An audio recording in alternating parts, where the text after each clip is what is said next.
Who's in the mood for a disaster?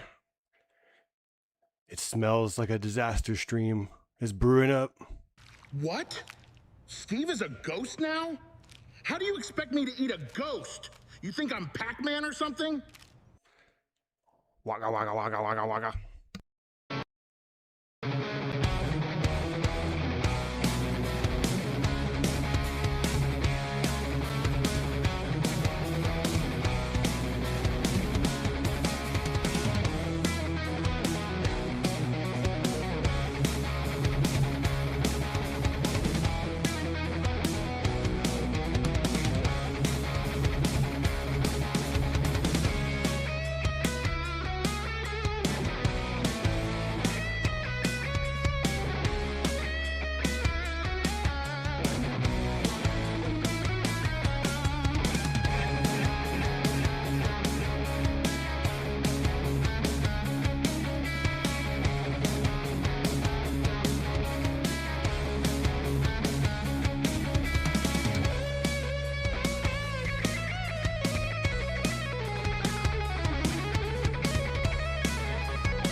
I've known these guys for over 20 years.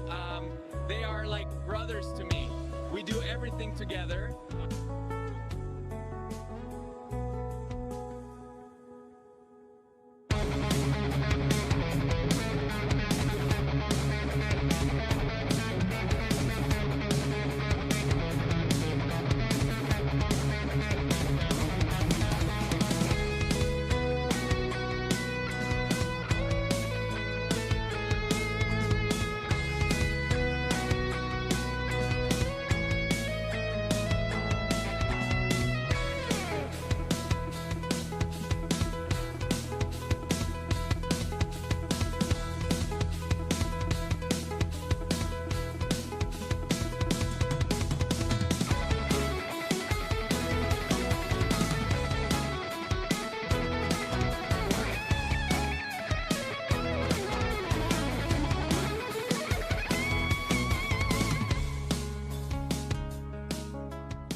Chris.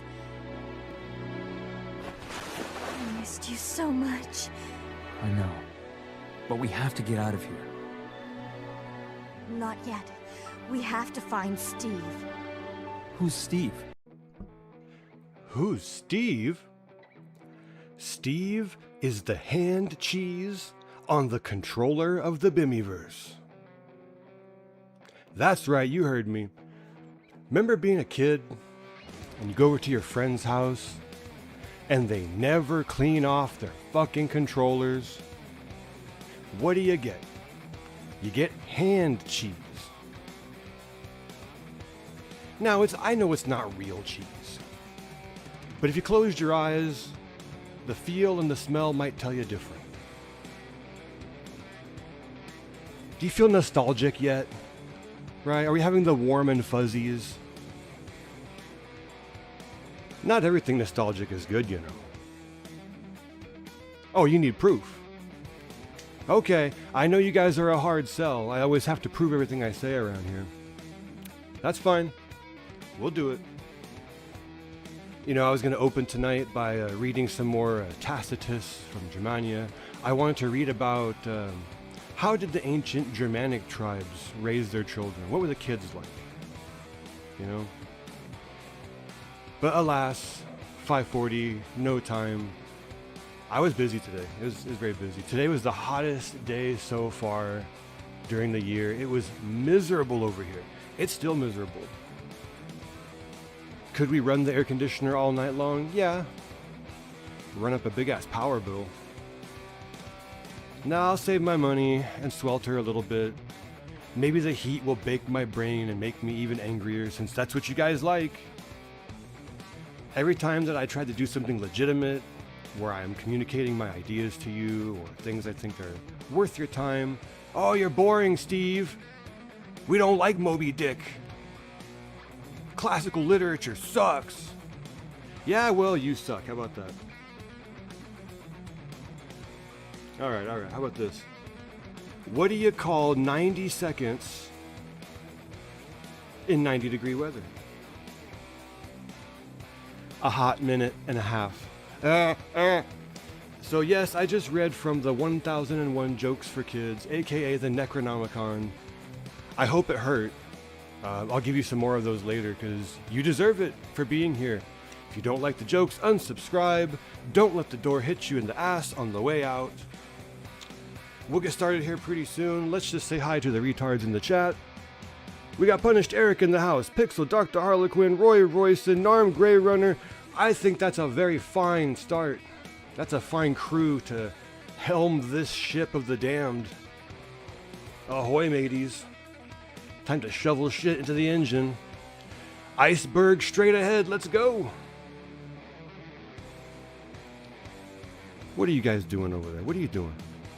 Pixel says lots of fun to be had tonight. Are you sure? If this is your idea of fun, seek help. Punished Eric says that if I play that fucking Jaguar again, he's gonna flip his shit. Well, I guarantee you I definitely will not.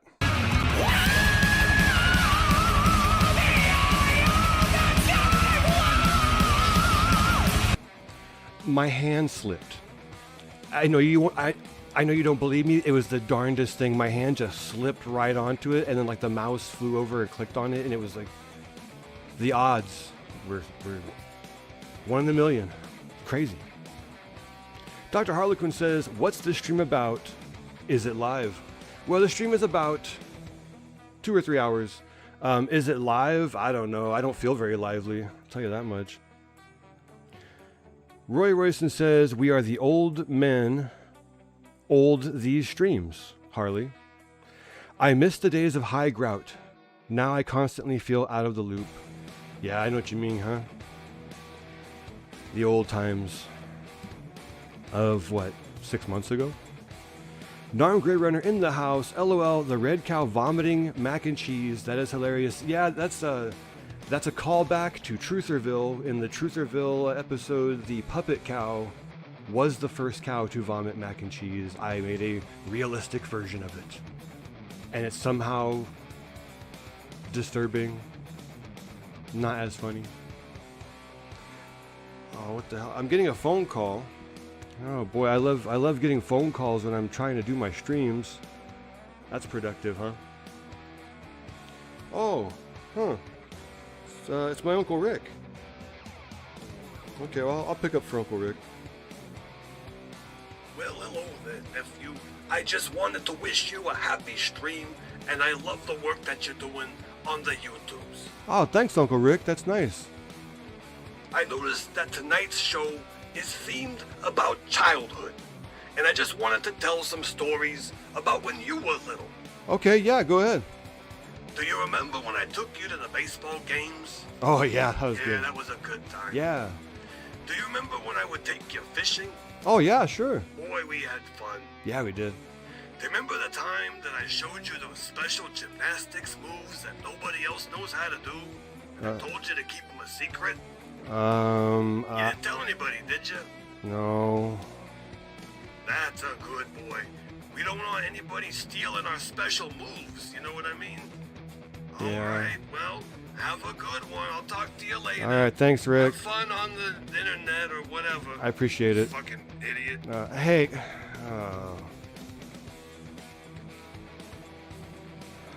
You know, I don't recall ever even taking gymnastics as a kid. Anyways, we got a show to do. I've been straggling for too long. Let's go ahead and get started here. Oh, what's that? I call this one "Which Way, Western Woman," right? Here, let's bring it. Let's do puppet slosh, because kids love the puppets, man. They're funny. Ha ha. Oh, what? I'm not taking phone calls anymore. Don't anybody call here. Shit. Gonna have to fucking go back and edit the whole damn thing to cut Rick out of that. Yeah, yeah. Rick Beatoff is my uncle, okay? I doxed myself. Shit. He's not gonna help me either, man. He's got enemies, you know. So what was it like for Josh as a kid? What do you think his life was like? Let's find out, shall we? Some instances where I got made fun of for being fat that I just want to throw out there. Maybe you can share your experiences if you were also. And yes, I'm using the term fat instead of overweight because I feel like overweight, just for me personally, is giving myself some kind of a nice euphemism for my overeating. It was dumb and wrong for me to do that. And I got myself into really bad shape. Okay. Now, Josh, let's be real for a second, man. When you're a kid, when you're young, you're a teenager, you're overeating, your parents have to step in and be the ones to tell you, you know? Full disclosure, guys, during 5th grade, kind of right before puberty hit, I had this this weird moment where I chunked out. I got kind of fat in 5th grade. And it sucked. I couldn't run the same. I couldn't do the same shit I used to do. And it really sucked. And I was eating. Yeah, I was overeating for sure. And you know, my family, even if they told me not to, I'd sneak stuff and whatever, right? Now, how fat was I? I mean, I don't know. About as fat as Josh's fat picture, which is not too fat. And then in 6th grade, puberty hits. I shoot up like a foot overnight, thin as a rail, sickly looking even. It's wild, man. Puberty is fucked up. So, lesson number 1 tonight for, childcare in the Bimmyverse. Puberty is fucked up for everybody. Have you ever met somebody who's like, man, puberty was the best time of my whole life? No. I was fat. I'm just calling how it was. So anyway, some stories. First of all, we'll start with my step-grandfather. From the young ages where I first started gaining weight, he would say things like, "Hey, fat boy!" Or he'd bring me around his church friends and... Whoa. Okay. So first of all, step-grandpa, that sounds like, oh, that's my uncle, but, it's my mom's friend, Was that grandma's friend, Josh? Was step grandpa just grandma's, was he the bull? And the bull comes over and, he's just ragging on this little purple haired kid, little pink haired kid. I don't know, buddy. I mean, I hate to tell you this, Josh. I know what it feels like, right? I was the youngest in my family. And I'll dox myself again. I was the youngest out of all the kids in the family. So I know what it's like to get picked on, You just have to get a thinner skin after a while until you start crying and then go on YouTube and make a whole life out of complaining. Join my Patreon to hear exclusive complaining. The higher the tier, the more complaining you'll get. And you can get personalized complainings on video. Sign up today. He'd say some shit like, yeah, you can tell he ain't missing any meals, and his old church friends like, just a bunch of old men who in power, in relation to me being a child who's not allowed to talk back to your elders, just totally like dunking on me, and I can't say anything in my defense. I can't be like, shut the fuck up, you old miserable piece of shit. Well, you could say it. There's just consequences, And again, me being the smallest, I have to find ways around things, Just, I know you're underhanded. You can find ways of getting back at them that are not direct. Don't act like you weren't an irritating little shit. Come on now. You weren't a little saintly boy who got picked on by these mean old guys. You were over there like, meh. Oh, it's that little bastard again. Get him out of here. Nope, couldn't say that. Just had to take it like a little bitch. We had another spin the bottle party when I was in junior high where it landed on me. A spin the bottle party? How old are you, dude? Are you a boomer? I don't know anybody who did that. Am I wrong? I mean, supposedly California is the hip, cool spot where all the fads get started, right? LA and New York and shit, right? Spin the bottle? Dude, if a chick likes you, she's gonna want to kiss you whether the bottle tells her or not, but whatever, however you gotta get it, you know what I'm saying? Like, all right, fine. And the girl was so mortified that she had to kiss me. She literally walked up to me like this, and she's like, no. It's just like, no. Jesus Christ. Another time, this fucking kid that I just bullied me the worst, his name was Eric. Eric? What?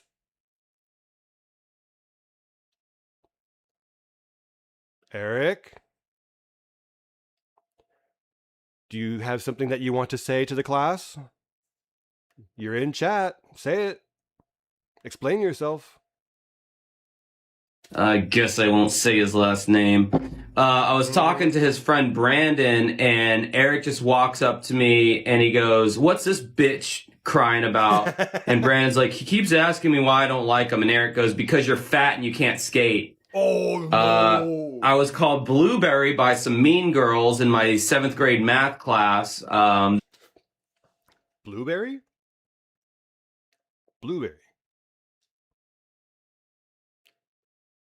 Blueberry. They say it's because I dressed in all blue one time, but that was the cover story they gave to the teacher because I knew what it really meant. And they're like, "Ooh, what'd the blueberry say?" or whatever. It's like, yeah, not real funny.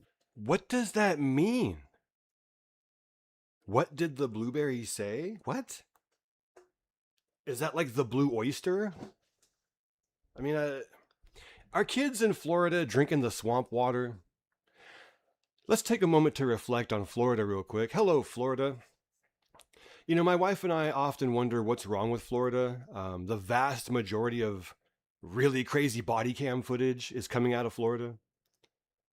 Whenever you think to yourself, oh, black people are the worst. No, dude. Go watch some white folks in Florida and feel some shame for your race. Have some self-reflection now. Yeah, I don't know. I theorize it's the swamp water. Maybe the mosquitoes have the Zika virus.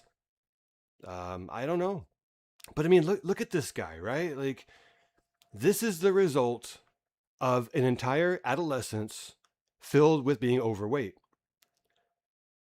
So when I get on Frankie's case about, overfeeding Gloria, I mean it. I'm not joking, right? Like, when a kid is overweight, especially during puberty, they're going to get torn to shreds.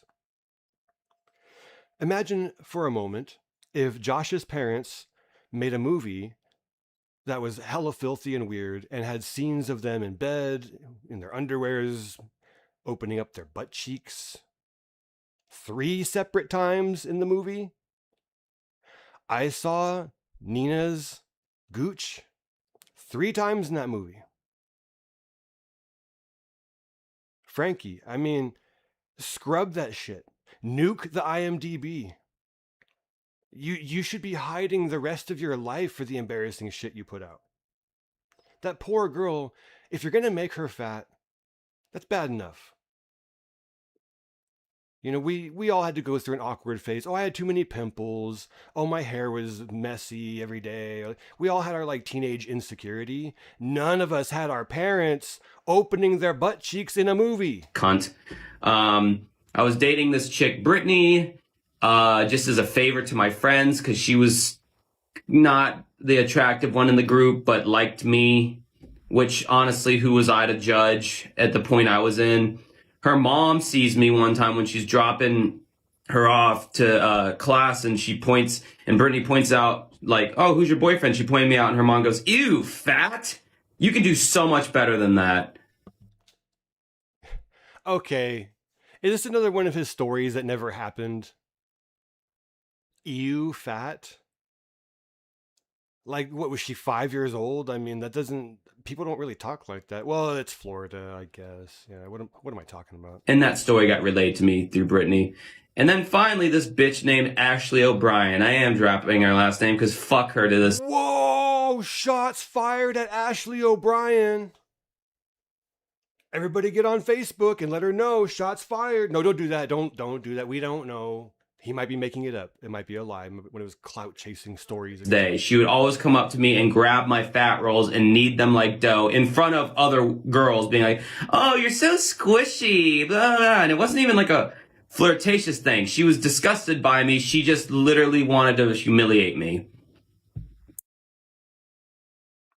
All right. Well, that's content. Isn't that content? It's content. Content. All right, well, this sucks. Are we happy yet, children? Are we having a good time? Are we playing nicely? When did the video air, Pixel? I'm not sure. A while ago, maybe what, 3-4 years ago, 2 years ago. It's on his TikTok, not the official Dancing with Ghosts. It's at real Josh Cannon. Now, again, I have to legally preface, don't bother him, don't harass the guy, but watch his content, leave a like, leave a thumbs up or a heart or whatever TikTok does. Leave a toe up the ass. Sorry for coughing. Oh, that sucked, man. I'm depressed now. Now I'm reminded of all the bad times in my childhood. Great. Well, let's look at some pretty birdies. And if you get bullied as a kid, just bully somebody else. It makes you feel better. Here, I'm going to bully all you guys right now because I'm miserable and I really hate being on these terrible streams. Norm Grey Runner says AI Slosh looks way more lifelike than the real one. Yeah, if you guys go back and watch any of the Slosh TV segments made by our wonderful in-house director, Pixel, I like AI Slosh.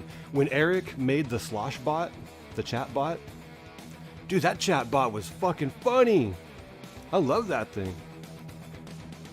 Yeah, it's unfortunate that there are some people out there that if you put their brain into a computer, it kind of makes them better. Oh no. I don't want to agree with transhumanist weirdos, right? I don't want cyborgs and shit. But Robo-Slosh, guys. That's all I'm going to say. Just think about that. Robo-Slosh. Consider it. Dr. Harley says, tell us about your favorite salad. Is that some kind of Dabbleverse innuendo? You want me to talk about tossing salads and get an audio clip for your little ha-has? If you're being serious, I don't know, I like an Asian chicken salad. Those are pretty good, with little crispy things in it. Those are nice. Pixel says maybe we could have a LAN party playing Slosh Match in Doom one day. Oh, we're going to get to that. We're going to show that off. The Dabbleverse people have no idea about that thing. Narm Grey Runner says, I was hoping Zombie Trash would be a special guest. If anybody can get a hold of her, please. I really would like to have her on. Not even to debate, not even to... just give her the mic and let her talk. That's all I'm going to do. If We Shadows in the house, also here, ready to have a lot of fun. Are you guys fucking with me? This is not fun. If I'm not having fun, how can you have fun? I mean, like, this isn't Mystery Science Theater, okay? I'm not some dude trapped in a satellite. I could leave if I want to. It's your fault that I'm here. I blame all of you. Okay, I guess we can go back. Go back to our shithole. Hey, Dabbleverse. Do you hate Reddit? Good, because you're about to get some Reddit right now. What should we start with? Let's start with Red Cow Truth. Now here we have a fine example of a Pixel making a meme of the EJ behind the back stream. That was some avant-garde shit, wasn't it? You know, I'm still recovering from that. The anger and frustration of seeing that not only live, but having to rewatch it with you guys. You know, I took it to my psychiatrist, you know, and I'm like, hey, you know, check this out. And my psychiatrist is like, you know, you do this willingly, like you voluntarily do this to yourself. I said, well, you know, it's for like a stream, and I got these weirdos that watch me, and we have a lot of laughs and stuff. My psychiatrist quit on the spot and said, there's nothing I can do against this level of damage, you know. I mean, the poor guy couldn't even make it through, what, 10 minutes of watching EJ? Somewhere around the part where he's talking about winged, headless people with pizza cutters and, like, you know, the headless horseman. The guy just looked horrified. And, yeah, I don't know. Poor guy. Now, here we have confirmation, absolute confirmation, that EJ stole his techniques from King Cobra. Snickers ribs. He's using the popcorn seasoning, right? And it looked familiar at the time because I was like, well, you know, I make a lot of jokes like, oh, it looks like King Cobra is cooking. But then there are times that it does though, right? Like the stove and certain things he does with the food. And lo and behold, guys, I was just watching some random Cobes. There's a lot of Cobes out there. And randomly this just happened. I was like, this is divine providence. I have to show this to the audience. So there you have December 2022, predating it. Explain yourself, sir. Are you a plagiarist of a dead man? Now, Eli Chicken dropped a very good video, how to YouTube not-for-profit. If you're not subscribed to Eli Chicken, get over there, hit the bell, like, comment, subscribe, and yeah, join the fun. Join the fun. He's a big reason why I came back, guys. You know, if he wasn't out here fighting all by himself, then, you know, it's like, come on, you can't leave that guy all alone out here in the Bimmyverse. It's fucked up out here. We got to band together, man. We got to survive. Envy is a sin. Some guy tells Frankie, I have a signed Linkara movie cast picture and it's hanging on my wall right now. Heart. Frankie responds with, jealous. Now, if you're a child and your father was jealous of a guy who had an autographed, not just Linkara picture, Linkara movie cast picture. I mean, what are we doing here? Bimmyverse, what are we doing? Linkara is something to be admired? That dude has always been a fucking lolcow. He's a weirdo. He was the first person in all of Channel Awesome to turn lolcow. It happened almost immediately. What, within 2 years? Less than 2 years? That Lightbringer shit? Iron Liz? Lewis Love Hog? Love Hog? I hate the Bimmyverse. I fucking hate being here. I formally submitted a request to Frankie to let me make a parody of EJ's stream. I absolutely promise it'll be done in good faith and good humor. He can vet it before he posts it. This is my weird way of offering an olive branch, right? Like, can you take the joke, sir? You know, come on. If you're gonna poke fun at anything, streaming behind the back while describing absolute C.S. Lewis madness, you know, centaurs are fighting aliens and dinosaurs with lasers. What the fuck is going on? Oh, yeah, that explains a lot. Yeah, that explains a lot. Okay, well. So Jimmy did a stream, and I joined him. And I asked him, you know, many hard-hitting journalistic questions. Go to the subreddit to find out what they are. And I'm going to devote an entire stream to our good buddy, Kevin Sorbo. Oops, I mean Sabo. Well, he wants to be called Jimmy, so fuck it, you're Jimmy. I'm going to do a whole stream on Jimmy. Because he deserves it. He's a hardworking young man. And he took those difficult questions and ignored them like a champ.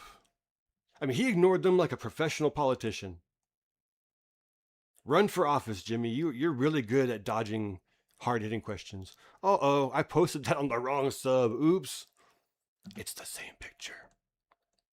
And it's like, oh, I don't believe you, Steve. If you zoom in on that thing and zoom in on the other one, the more it really does look the same. Oh, Steve, it's messed up that you're talking about his wife like that. Well, he shouldn't put her on camera without makeup. He spends all that money on VHS tapes and fucking stupid shit, but he won't buy her makeup. And then we watched Glitter Bitches. We saw her putting on makeup. I mean, she's not very good at it, right? So what do you want from me? You know, I didn't tell him to put her on there. I mean, my wife's a lot fucking hotter than her. And I still don't want to put her on camera because if somebody finds a single gray hair on her head, they're going to be like, she's old, look at her. You know, like, I'm not going to subject her to that. The internet is like a filthy bar filled with dirty scoundrels. I'm going to bring my wife in there? You crazy? And my kids? But you already did that, Steve. Well, let me explain in a minute. I'm going to tell you my story. Ooh, who's this hottie? $10 super chat, and she's telling Josh, I'm having a drink with you tonight, my friend. Nikki P. That's right, boys. Nikki P's single and ready to mingle. The Bimmyverse has some hotties out there. Get at it. Wow. Yeah. Go to the subreddit. It's lots of fun. Here's one about how Josh got kicked for not liking Jaws. His fans did not like that. I proposed that Bimmy should do some grout shilling. Grout 3000. Look at this stuff. Grout 3000 from Tile Master Adhesives, right? Masters of tile and adhesive. Comes in a 5 kilogram bag, mold resistant. I mean, it's the bee's knees. It's not a sponsor of ours. Oh, we hit the holy number. 540 members. And when it happened, biblically accurate angels appeared. Oh, wait, no, they didn't. I was drinking spruce mead. And here's us bagging on Josh for only having 19 Patreon members. As I told him a long time ago, it's too early to launch a Patreon. You need to build up momentum, then hit the button at the right moment, and he did not do that. Oh, Ari. So this is Ari without a filter on, and she's bitching about AI the whole time. It's lulzy. You know, it's lulzy. Oh, Krusty Justy is going to take somebody to the prom. Who will he take to the prom, guys? Twink Josh, Sailor Pro Jared, Lord Cat Felicia, or alter ego Femme Josh from the next dimension. Now, I don't know the answer to that question. That's why I posed the question. And lo and behold, who popped up?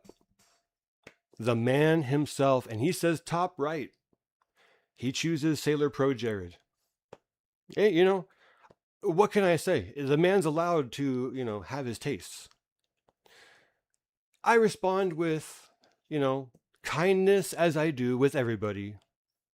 Even the people who hate me, I'm very nice to them.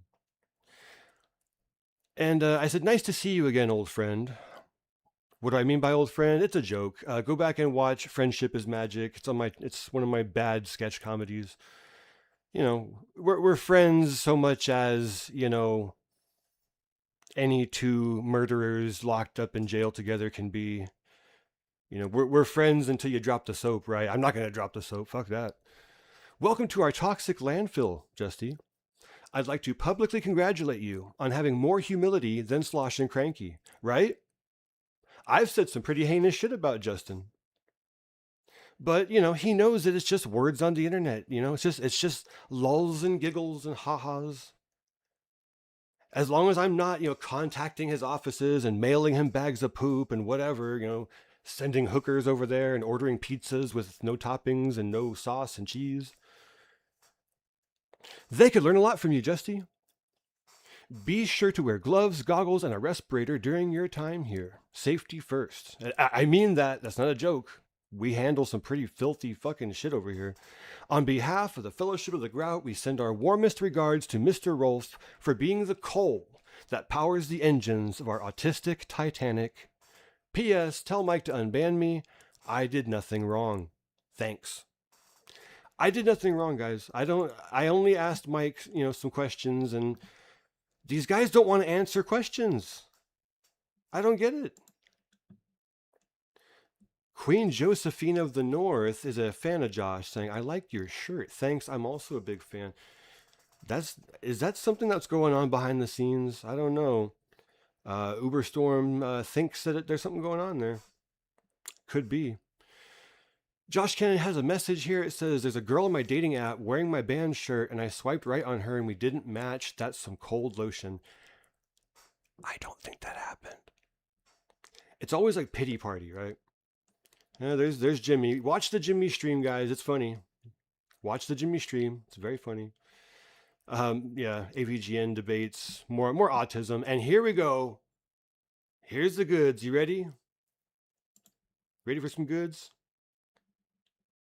Will it allow me to? There we go.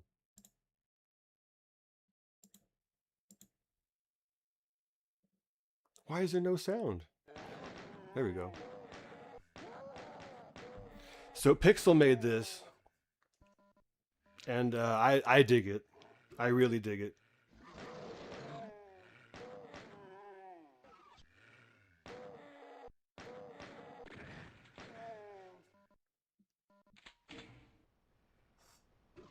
At first I thought it might have been a WAD, and I'm like, dude, Pixel made a fucking Doom WAD, and then I was like, oh, it's AI. Well, it's fine. I wouldn't really have enough time to play through an entire Doom WAD, so I mean, it would have just been kind of a waste of time on his part. But this is really fun. I like this.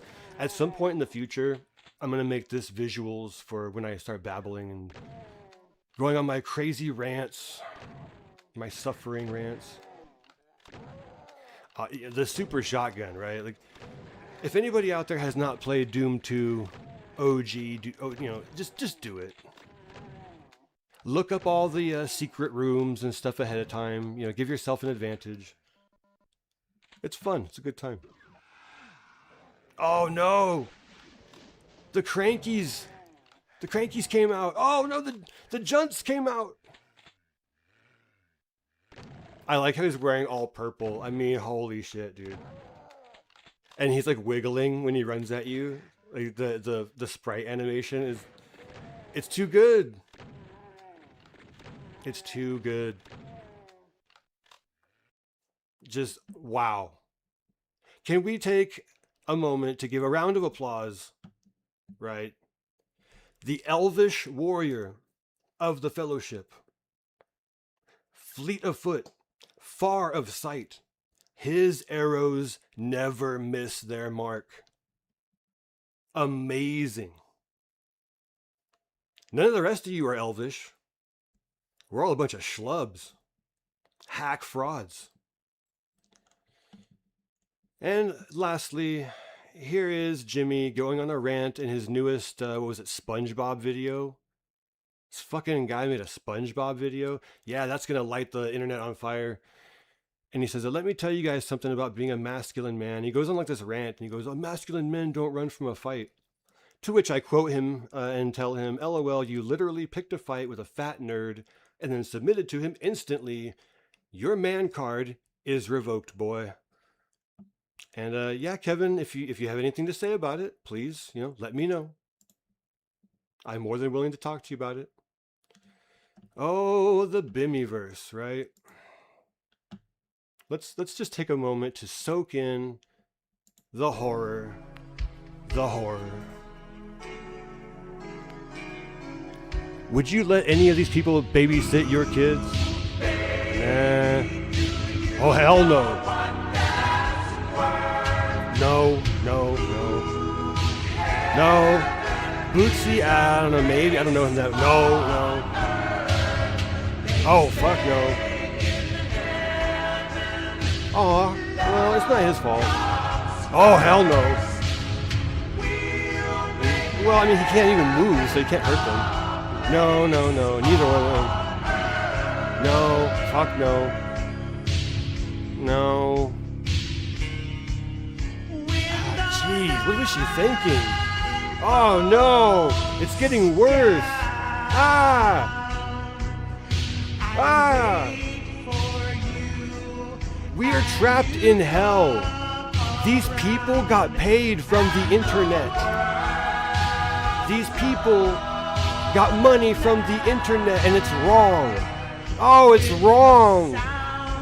Protect your children from the internet. Freaks, weirdos, grifters. 20 more years. 20 more years. No.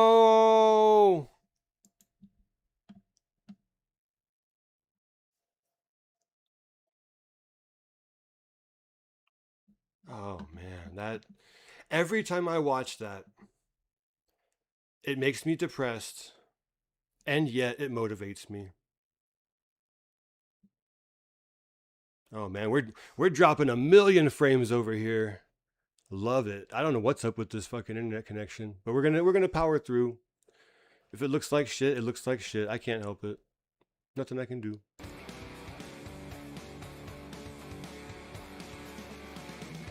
Oh, let's abuse the chat some more, shall we? Punished Eric says, I can explain the blueberry. It's because he's a fruit and he's big and round. I came up with that one. Good. No, you didn't. He just said that like little girls in elementary school came up with it. Bro, you're stealing your jokes from little girls. You belong in the Dabbleverse. You hack. Fraud. Alright, Pixel says now he's a greenberry. Touche.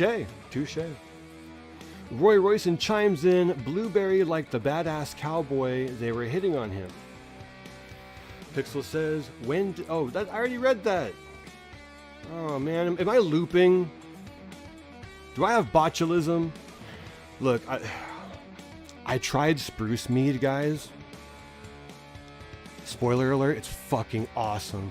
I was tripping balls. I'm instantly addicted. Oh, we have a very inventive troll in the chat. Frankie Pigtoe Fucker 540. Bravo on that one. Hey Steve, have you heard of Potis? He's a YouTuber who covers Japan with 50,000 subs, which makes him less than minimum wage, and he lives in a cockroach-infested apartment, who is a big Red Cow fan, by the way.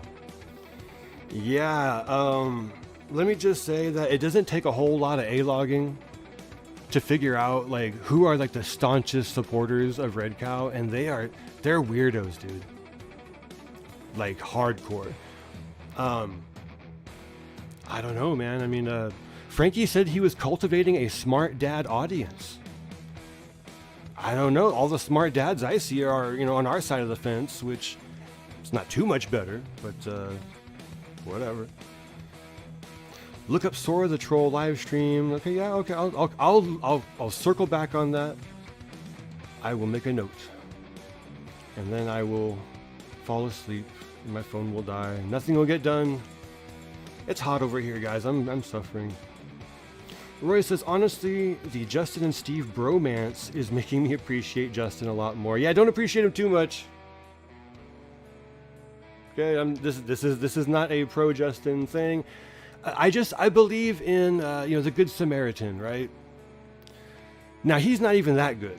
Let's call it the apathetic Samaritan. Oh, you don't know that story? Okay, well the story is the Samaritans were like bad people, and some guy falls down and gets hurt, and all of his own countrymen pass him by, but the Samaritan helps him. So don't be too racist, because the person that you're racist against might help you someday. That's a good story. Okay, yeah. And I live in a very diverse area. That kind of stuff does happen. Sometimes kindness can transcend racial barriers, for sure. But Justin's not that good. So we're going to call it the apathetic Samaritan, where you're on the side of the road. Every time someone walks by, they're kicking you in the face.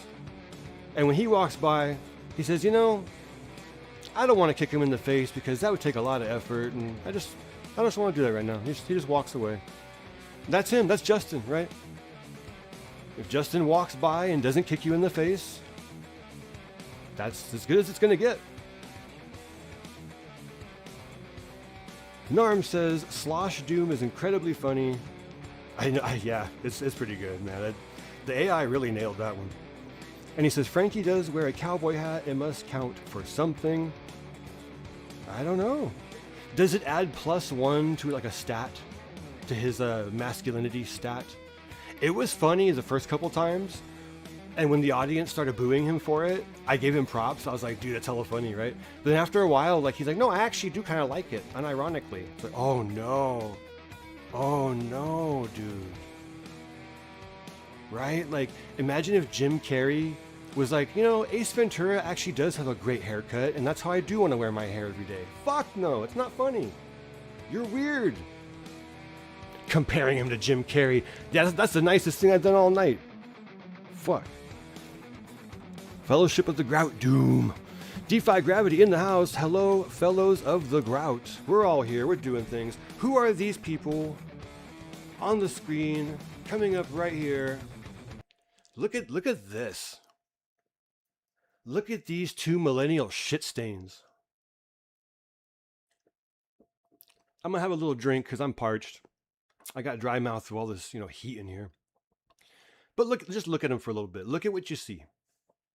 Ghostbusters shirt, entire wall filled with old school Star Wars toys on the cards. And the other guy, oh boy, he's got his fake wrestling belts. And behind him, I see some life-size Power Ranger helmets. You feel embarrassed a little bit? You feel a little bit of cringe? Here's a Rorschach test for all you guys out there, okay? If you look at these guys and say, you know what? They actually look like some pretty fun guys to hang out with. If you think that, get the fuck out of my chat, get off my channel, unsubscribe, fuck off right now. Furthermore, if you look at these guys and you say, you know what? I wish I could have a channel with, what do we got here? 24,000 subscribers. I wish I had that. They're called the Reluctant Adult Podcast. The algorithm spat them at me. Yeah, blame the algorithm, not me. I don't go looking for this shit. Fuck, man. Yeah, but really though, guys, if you aspire to want this, you want to do a channel like this, you want to live a lifestyle like this, if you think these guys are cool as fuck and want to invite them on your show or be on their show, pull out your NES zapper, put it in your mouth, and play Duck Hunt with the back of your head. And I would be the dog that picks it up and laughs. I'm sorry to be like this, guys, but have you not noticed that the world is rotting? Have you not noticed economic fuckery, laziness, incredible amounts of debt, nihilism. Like, we are eating ourselves alive. These guys are taking a bite out of your future. Oh, how so, Steve? You really want me to sit here and fucking give you a 90-minute presentation how economics works? And how cults of personality work? Consumerism? Just like, these guys could be investing all this fucking toy money into themselves, their families, their communities, their properties, anything beneficial that's not just plastic all over the walls. There was a time in my 20s, my early 20s, and I came across some money. And I kind of splurged a little bit. What was my deal? Oh, a little bit of everything. You know, Transformers, Gundams, you know, nerd shit. I had some nerd shit. Not as much as these fucking guys, but enough that it was like, you know, what am I doing, right? Like, you know, fuck, the moment you have a hot chick come over to your house and she sees that shit, you're not getting laid, dude. So I learned pretty quick, you know, yeah, you know, I'm even at like 23, I'm too old for this. I learned that shit in my 20s, that I'm too old for this. Look at these guys. Feel the cringe. Feel it. I'm not going to play their fucking video. They can eat shit. This is just an example of one of thousands of channels out there that are Bimmyverse adjacent. When all you Dabbleverse guys are like, well, what the fuck is the Bimmyverse? Yeah, Luigi Greenberg. You don't know what the Bimmyverse is? It's this. It's fucking this. It makes the Dabbleverse look cool. It makes the fucking homeless bum behind the fucking bar vomiting in the alley makes him look like a rock star. At least he's fucking living his best life. He's not collecting fucking Chinese junk. Oh, millennials piss me off, man. Why are we like this? Well, why? I'll tell you why. We were raised with guys like this raising us. What's up, boss? Hey, Grandpa. Yeah. What's good in the hood? Just holding it down, trying to take care of business. Keep it up, I'm a nigga. Oh, no. Oh, no. That's awful. No, that's terrible. What's good in the hood? He's a monster. What's up, Holmes? What up, G? Oh, man. Stu. Oh, did hood culture ruin us? Or did Vince McMahon ruin us? Or was it both? I don't know. What, Vince, help me out here, man. Why did you do it? Why did you do what you did to us? Excuse me while I whip this out. Oh, no. My nigga. No, I can't, Vince. You're a monster. You got what you deserved. Your legacy's in the garbage can where it belongs. Yeah, so all you wrestling fans out there, feel a deep sense of shame for how your morals were sold to this guy. I stopped watching wrestling in 2001. The moment that John Cena came out, I'm like, they're really going to do a Marky Mark fucking Wiger, Weiger, right? You know what I'm saying? Weiger character. Dude, it's awful. It's insulting. It's gross. I don't care about the wrestling anymore at that point. You gone too far. Dude, look at this. This is where I checked out. I'm like, this is off the rails. So I don't know, man. Like, you guys wonder why I stopped watching wrestling. Shit just wasn't fun anymore. It got weird. Once he bought up everything, it got weird. I need a break.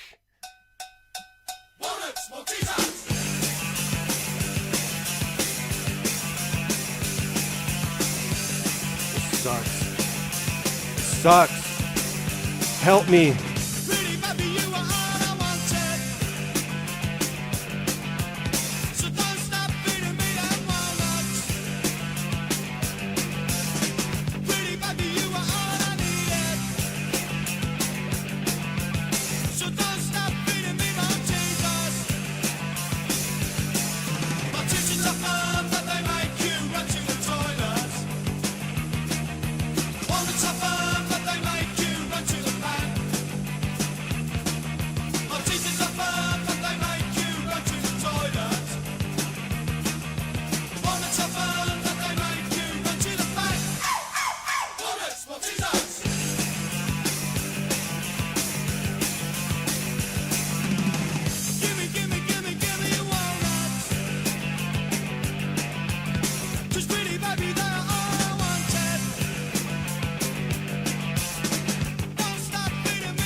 toilet. Huh? Oh, this is filthy. Oh, no, that's a dirty song. Oh, man, it said manhole kids, and I was like, well, that sounds wholesome. That sounded wholesome, right? Guys, I really feel like, let's go back to that Vince McMahon thing. Hood culture. We were sold hood culture. Lock, stock, and barrel, right? And you say, well, yeah, Steve, but that wasn't for the white kids, right? Are you sure? You know, Star Wars had hood culture in it. They're sand people, all right. I can see one of them now. Hello there. Oh, no. Check the land speeder. I'll take this one.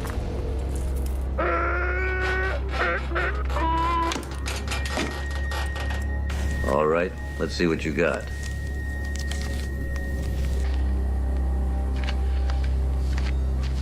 Have a good night, You Norm. gotta be kidding me. That's all? You messing with me now? Next time you come through my block, Oh, no. you bring more. No. Oh, this is terrible.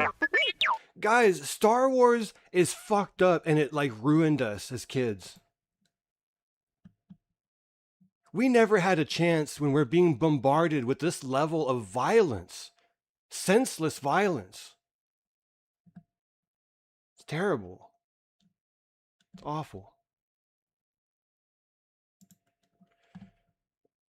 Well, we need some education, right? If you're going to protect kids in the Bimmyverse, it starts with the parents. These parents are all man children. How can you tell if you're a man child? Well, here's a video that I haven't vetted because I don't know. I don't know what to expect. I probably should vet things, right? I normally do. So yeah, this brainiac is going to tell you what a man child is. Here we go. You really don't want to be, and this is something called a man child. But how do you know if this is the type of guy that you are? Huh. A beard, greasy ass hair, thick glasses. It's EJ. Okay, so what? We're 5 seconds in, and it's like, okay, what is a man child? Oh, it's EJ in a baby carriage. Should I just stop the video? I mean, mystery solved. That was anticlimactic. Well, let's find out. Most of the guys who are like this have absolutely no idea that the things that they choose to do every day cause others to perceive them in a very undesirable way. Oh, now, yeah. what you're about to learn are these signature signs of the man-child. So if you secretly behave like this and you don't even know it, you can find out and then take steps to finally leave your man-child behind to become a much more mature, much more respectable man. Now, first up, at number 1 is lacking any motivation or ambition. Now, since the beginning of mankind, men have been what you might call the movers and shakers of the world, which means that we are expected to take action and make moves that change the world for the better. Now, whether it's planning and building huge skyscrapers or simply striving for a better paying career, men are known for getting things done. But No. Real men complain on the internet about movies, about music, about anything. And they use that to pay their way through life, to earn their daily bread. You don't need to build civilization when you can just complain about it and leech off of it and join my Patreon to hear exclusive complaining. the man-child, well, he's a little bit different because he lacks any real motivation or ambition for anything. In most cases, the man-child is a guy who still lives at home with his mom, even though he's in his late 20s, 30s, or 40s. Now, next up is the second sign that you might secretly be a man-child, and it's having immature friends. They say like attracts like, so you could say that the man-child attracts friends who are just like him. And one of the hallmarks of this type of guy is having several friends who are just as immature as he is. Well, okay. I can be accused of acting immature. And I think that's debatable, right? My behavior is debatable. For sure.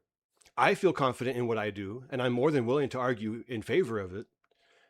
But I mean, if somebody said, you know, Steve, sometimes you act a little immature. Yeah, I do. Now, are my friends immature? Well, I don't know, friends. Sound off in the chat if you're immature. I won't call you out, don't worry. At the core, a man-child is simply a man who has not actually grown up. He might look like an older guy, and he might have the age to prove it, but when you spend enough time around him, you quickly realize that he does not act mature enough for. When you spend enough time around him, that is key. Because if all you do is watch curated videos that are manicured, you know, public images, you might not be getting the real guy. But if you have, you know, let's say a few months of DMs, you know, a live action phone call that lasts a couple hours,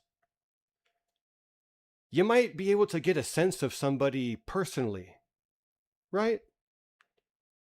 Now, I'm not saying that's anybody in particular, but I agree that in order to know a man-child, you have to really dig deep.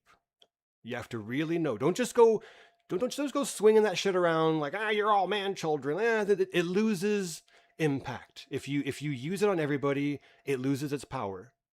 But if you use it on somebody who really is, and you're sure of it, go for it. For his age. See, the truth is, most men are still boys at heart, but there's a huge difference between these men and the ones who act really immature. So if most of the guys that you hang out with right now are extremely immature, then there's a really good chance that you might secretly be a man-child without even knowing it. Okay, so because all these assholes in the chat are immature, I'm the man-child. Fuck this video. No, hold on. Okay, I'm sorry. I'm triggered.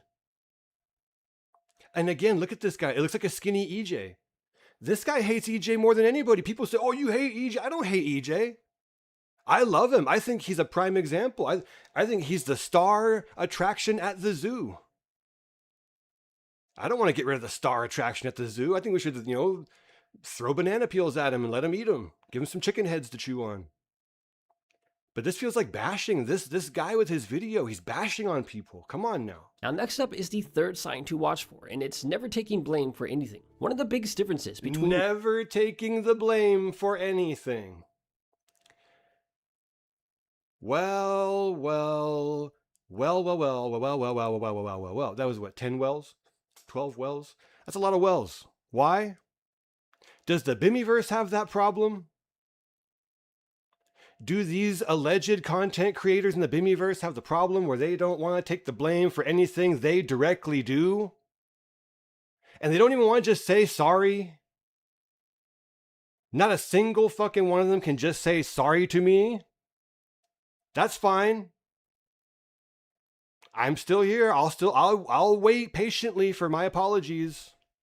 It's fine. Real men who are mature and distinguished in the so-called man-child is that mature men take responsibility for their actions, especially when they do something wrong. The problem with the man-child is that he never thinks that he does anything wrong, so every time something goes wrong, he simply blames it on other people. You know, I mean, this is basic, right? This is all basic, but for those of you that are kind of slow, I'm talking to you Dabbleverse people. For those of you who are kind of slow, accountability, right? Just, it's accountability. The Dabbleverse, it kind of has that problem. Yeah, it does. The higher up you go in the food chain, the worse it gets. But on the lower levels, I do think that the Dabbleverse has a few people in it that are humble enough that if they make a huge mistake, they'll own up to it. I don't think it's unreasonable. But the Bimmyverse, right? These guys are fucking nerds. They're all a bunch of fucking sweaty, fat nerds. And they don't want to apologize for shit. And it's like, dude, back in the day, you know that you would have had to apologize. But now you're sitting in your ivory tower and you're untouchable because you're in your echo chamber that people have to pay money to fucking come and talk to you. That's nice. Next up is the fourth sign that you are a man-child, and it is expecting females to act like your mom. The truth is, mature men do things for themselves because they know that expecting your woman to act like your mom. You know, I never wanted my mom to be the sole gun owner in the house. You feel me? If it came down to I have to own a gun to defend my mom, or my mom has to own the gun to defend me, you know. So yeah, so For those of you who don't know, Nina owns a gun legally and Frankie does not. So when someone breaks into the house, oh, Nina, I'll grab Gloria and hide in the closet. You go take him out, honey. Have you seen her frail arms? You know, what's she gonna do, man? Come on, Frank. How can you even admit that to me on the phone? Did you really think that was gonna be like, oh, this guy's cool as fuck? You really had no idea who I was before you started asking me for favors, huh? Females don't want to feel like they are your mom. Now, it is definitely possible for a man-child to acquire a girlfriend, but what usually happens in this scenario is that they manage to secure a girlfriend purely by sheer luck or chance. And it doesn't take long for the girl to realize what type of man she caught, because he begins to treat her like she is his mother, which means he is playing the role of a baby who... Playing the role of a baby. Is he like a diaper? He's a crinkler. Dr. Harley knows about the crinklers, right? Yeah, there's like baby furs. They dress up like furry babies and they like poop their diapers and stuff. I like this artwork he has of all these hot chicks. It's like is this the leaked GTA 6 artwork? Oh man, my stream's gonna get taken down for having the leaked GTA 6 artwork. Thanks a lot, guy. Needs everything done for him. Now, next up is the 5th calling card of the man-child, and it is constantly telling immature jokes. If you're the gas attendant who's always... Oh, no! Well, we're all man-children. Pack it up, guys. It's over. This guy called out every single one of us. It's over. Immature jokes? Immature jokes. Well, I happen to have a fucking book of 1,001 of them. Why not, shall we? Let's just dive in. And this guy's an asshole anyways. What happened to the two painters in the art contest? It ended in a draw. Oh, that sucks. What does a painter do when she feels cold? She puts on another coat. Help me. Get me out of here. Oh my god, dude. It wasn't that funny, Cobes. Don't patronize me, bro. Telling jokes that aren't even a little bit funny, and if those jokes involve humor that is perfect for an 8-year-old, then there's a good chance that you might just be a man-child without even knowing it. Okay, I'm going to argue that, okay? It's not immature jokes. It's bad jokes and obscure jokes that nobody knows the references to the point where you have to put video clips of the references to say, look, guys, see, it is funny. Look, see, I'm funny. See, it's from that clip. If you have to prove your humor with clips, what are you doing? And he does it a lot. A fucking lot. I think that's like an autism thing, right? Like Bimmy, like they talk in movie quotes and shit constantly. I'll admit I do that when I write jokes and humor. I'll draw from other things and try to, mishmash words together and things. But I don't like talk like that. I don't think like that. That's just, it's for the lulz. Frankie lives his life within the lulz. That's not good. Now, next up is the 6th and final sign that men do that could indicate that they secretly have a man-child hiding inside of them. And it is never following through. Ill. Hiding inside of them. Oh, he means like metaphorically. Oh, man.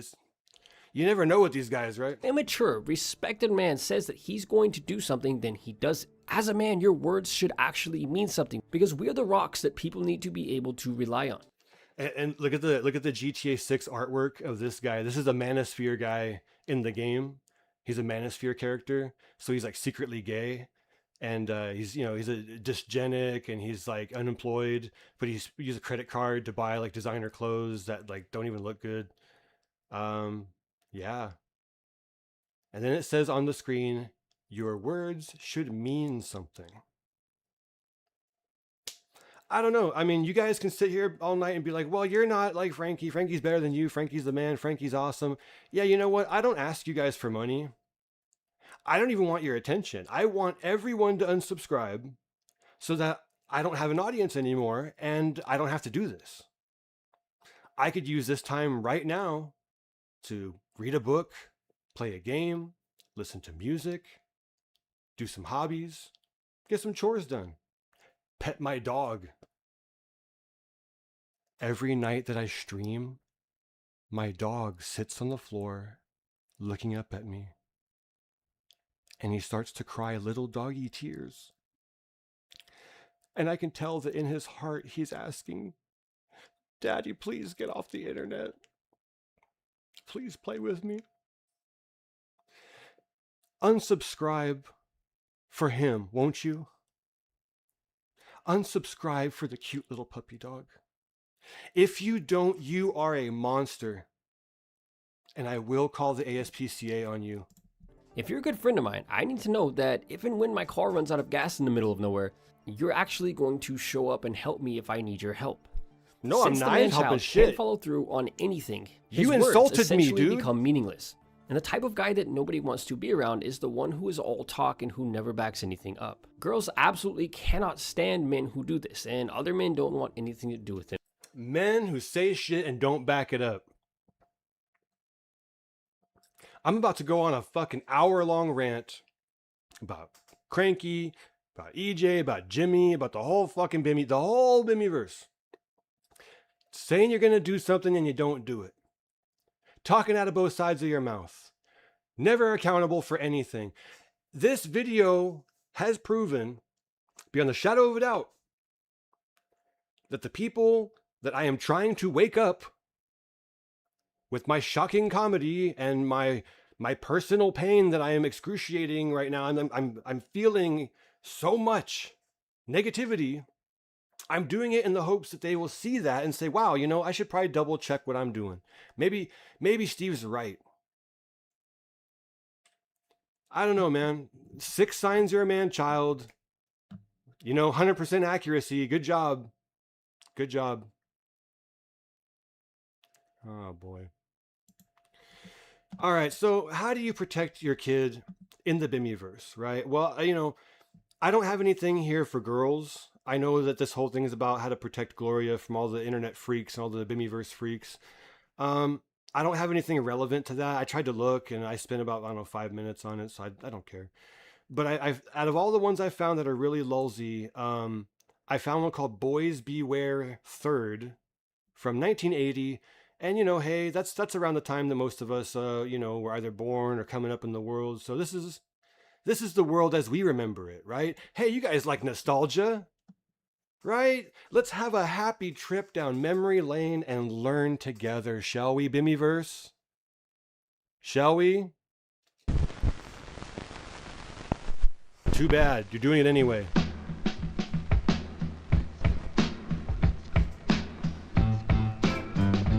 Yeah.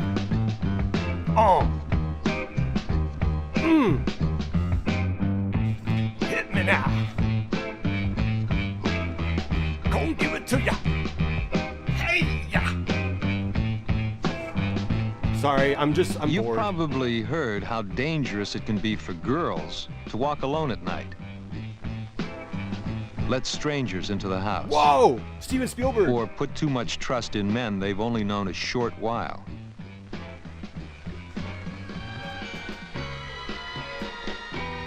But some boys don't know that men, and even women, can sexually attack boys too. Uh-oh. Because they're boys. Steven Spielberg on the prowl. Check him out. Oh, yeah. Yeah, you want to be in Hollywood? This is Spielberg. He found a young Frankie Frayne, you know. Did you ever hear that story about how Frankie Frayne talked to Spielberg on AOL back in the day? Well, you know, I'll probably get my stream shut down if I tell that story, but let's let the movie tell the story. And because they're at a certain age. An attacker doesn't look different from other people. He might seem normal and friendly. Wait, he might even... Which of these 3 boys is he eyeballing? The one that looks like Rodney? Steve, who's Rodney? Well, you gotta tune in to Dylan from Somewhere, now known as From Somewhere Else. Rodney is one of the stars of his show. Check him out. Big plug, big love, big butt plug love. Like and subscribe, hit the bell. It's better than this. Be someone you already know. So no one can recognize these people just by looking. But you can protect yourself by taking simple precautions and keeping alert for signs of danger on the way. Man, he's all freaking out. Look at him. If you want to understand, oh man, how thank things God for work, commercials, especially huh? these days, this game is for you. You're not just playing.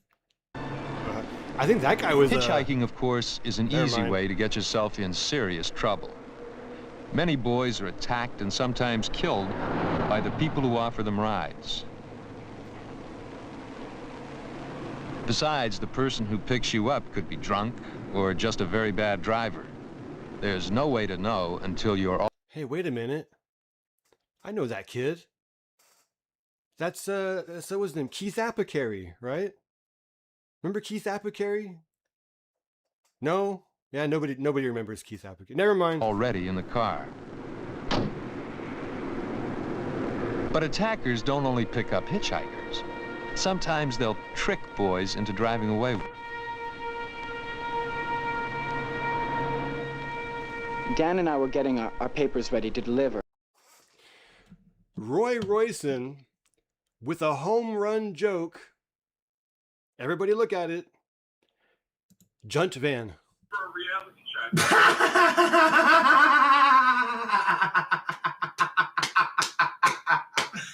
Oh my God, dude.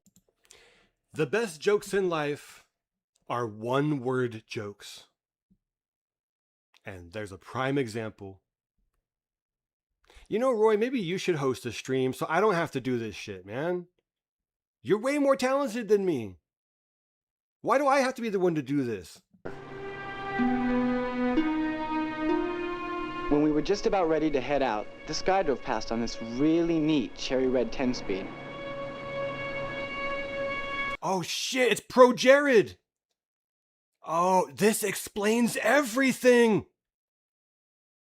Oh no. Oh no, it's Chris Bors. The irate gamer. Holy shit, guys. What have we uncovered? This is wrong. Right after that, this man drove up in a real hurry. He asked if we saw the bike go by and could we recognize it if we saw it again. We said, sure. Then he said that was his son's bike and the kid that was riding it stole it. He wanted one of us to go along and help him catch the guy.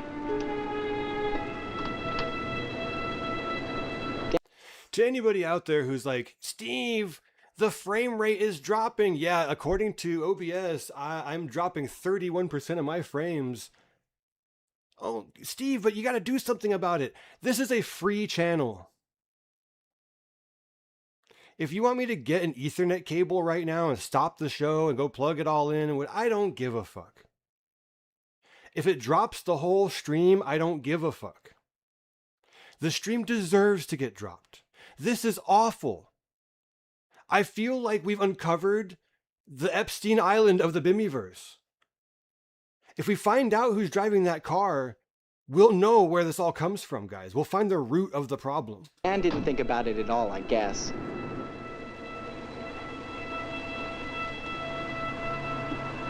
I can't care about the frame rate when we're about to crack this whole thing wide open. But I wrote down the license number. I mean, it looked pretty funny to me. Wow. So Pro Jared was the idiot who jumped in the car and Chris Bors had to save him. You know, look, guys, Chris Bors gets a lot of shit. But he's a ghost doctor. Do you know about this? Type in Chris Bors, ghost doctor. Oh, I felt a little bit of ghost in my throat there. Yeah, he is like a psychiatrist for ghosts. Even at this young age, he was just so smart, so profound. I tip my hat, sir.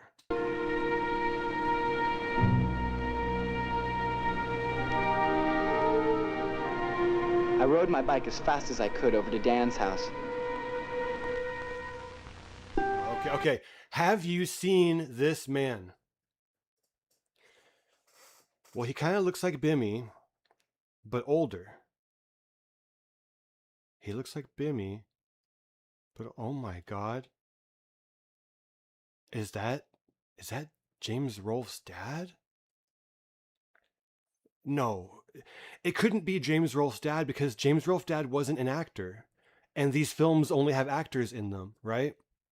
That's what I meant. That's what I meant. Oh, did you think I meant that he was a predator? No, no. I'm talking about the actor driving the car. You guys are crazy. What are you talking about? You're going to get me in trouble. Don't talk like that.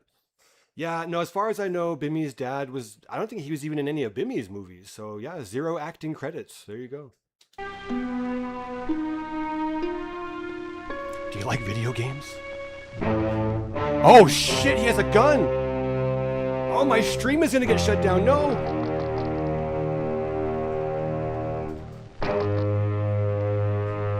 Oh no, oh my God, this is getting crazy! He tied that kid up. I told his mom what had happened and she was real scared. It's too late! He's getting cornhole right now! She called the police and told them what happened. Oh, this is terrible. This is Then the I worst told them channel what in the the guy looked like and Bimmyverse what his again. license I've reclaimed number the crown. Outdo this, EJ. Suck on it. That's right. Are you gonna be the worst now, EJ? I just showed a kid get kidnapped. Oh shit, they're gonna shoot him. Dan was real lucky.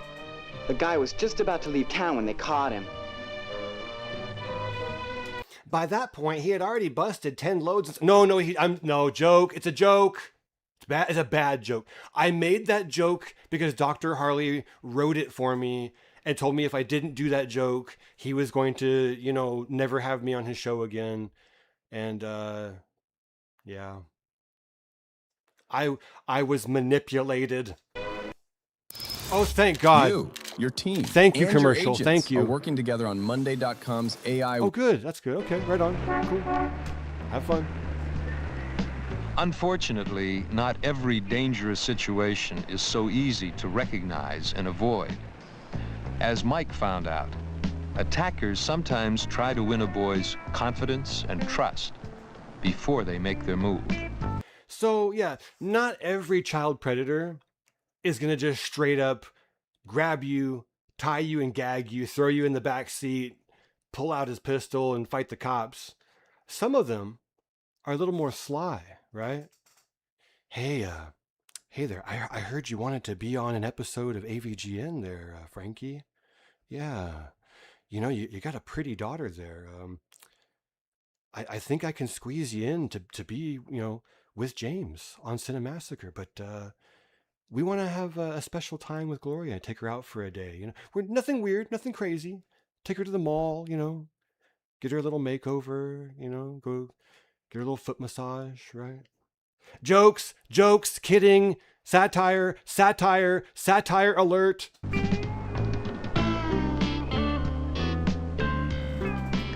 The day started off real bad. I had this big fight with my aunt about what time I had to be home at night. I was so mad I just slammed the door and left. Wow, that sounds fucked up. There wasn't any school that day, so I just walked around.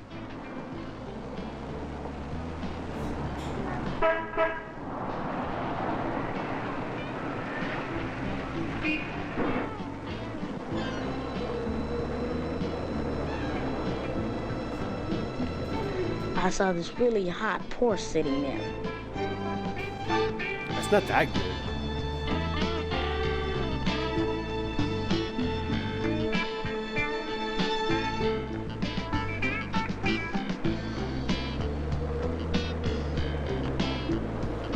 All right, well, I think that problem number one is that he's wearing a denim onesie.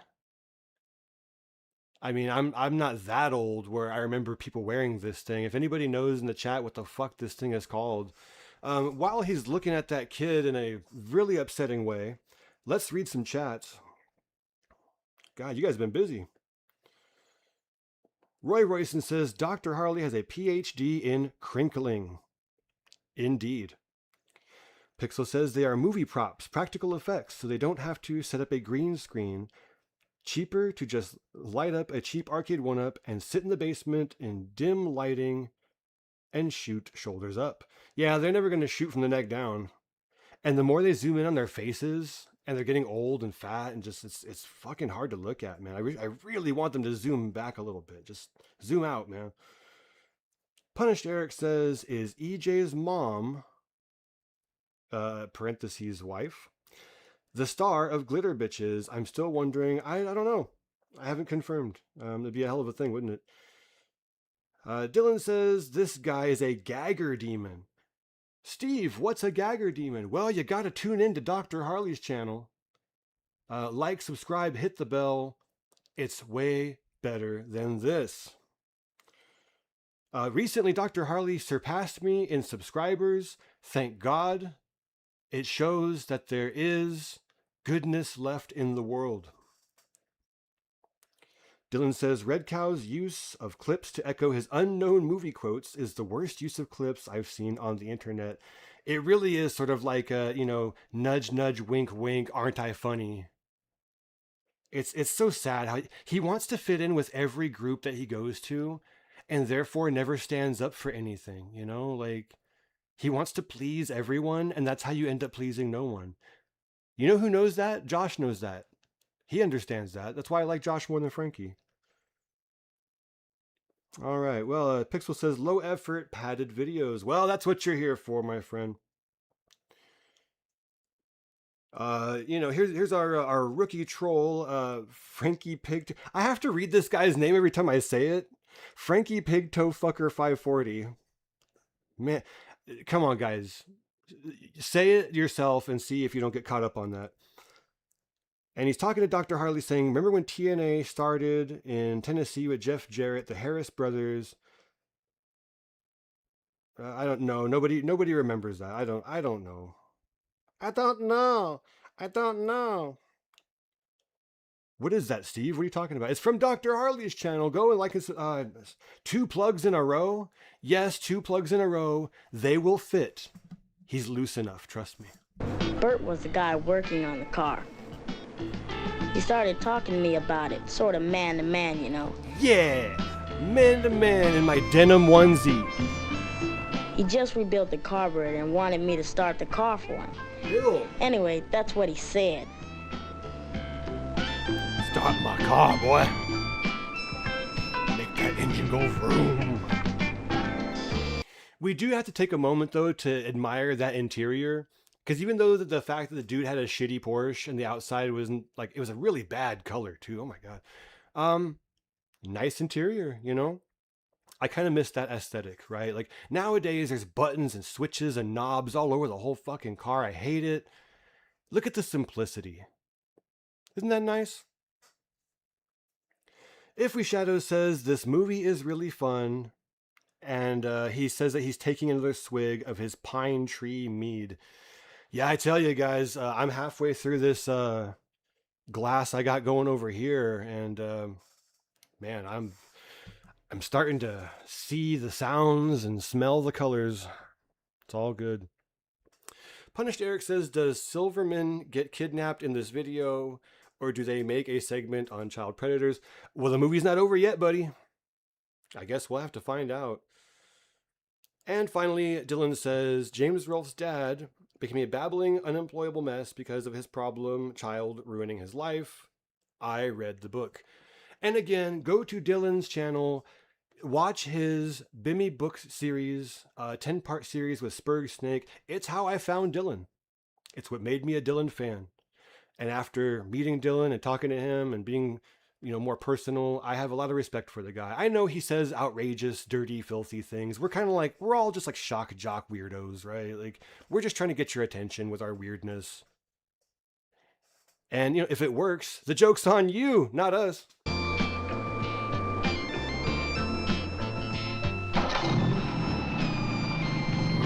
Baby.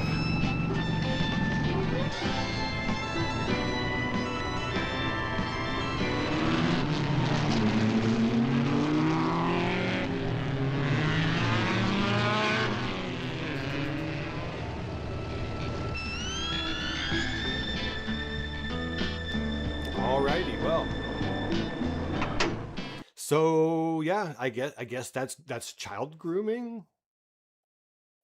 As very low key groom, very low effort, I guess. So hey Bimmyverse, don't go getting any ideas from this video, okay? This is educating people on how to avoid this stuff. We're not trying to teach you techniques. You know who you are. Don't do it.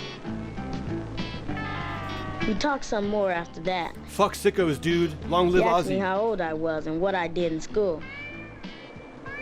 We even talked about girls some. This fucking kid is like 9 years old. You're talking about girls with a grown-ass man wearing a denim onesie? That was never cool or hip. What year is this? 1980? I don't know, man. The hood has had problems for a long time, I guess, huh? Come on, guys. We gotta have some mercy on people who grow up impoverished when they can only afford Porsches. He even gave me a cigarette, like I was a friend of his. I don't really smoke, but I didn't want to act like some dumb kid.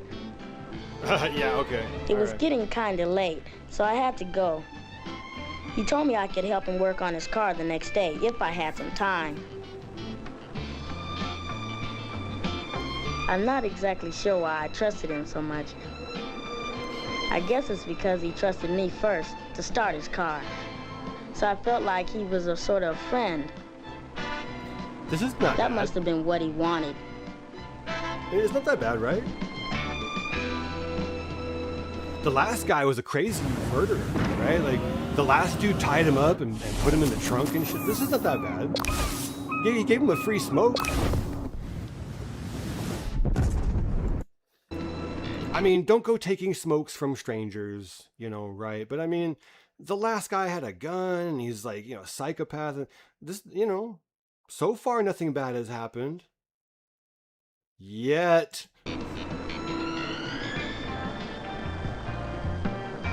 He was there the next day, just like he said. He was real glad to see me. I even brought him... Wait a minute. 88? Hey, Dr. Harley? If you're with us, Doc, I gotta know, dude, what's up with the 88? No, don't tell anybody. No, don't say it. It's a random number. That's his football jersey from when he was 5 years old, and he still keeps wearing it, obviously. The magazine article I had about his car. But he didn't want to talk about his car. He asked me if I liked parties. Some friends of his were up at his place, and I was invited. Okay, I really didn't want to go, but I figured if it wasn't any fun, I could leave. Okay, you have two options, right? Get tied up in the trunk by a crazy psycho with a gun, or go to a free party and hang out. Let's go, right? Come on, Bimmyverse. Let's go to the party. Let's go.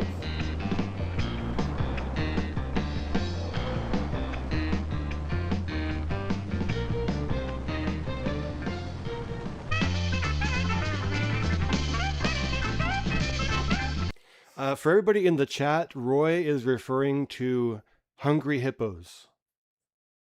It's a classic game. He forgot to put the other H in it, but then he didn't want to have it say Triple H because that's also a wrestler. Yeah, that's it. Mystery solved. Wow, look at the party. Let's go. Fucking party, dude. Yeah, man, light up the smoke, pass me that fucking bottle, let's go. What's up, girl? What's up? Let's go. This is awesome. Everyone was drunk. Hey, Jim Henson is there. Hey, Jim Henson. I felt funny being there since everyone was a lot older.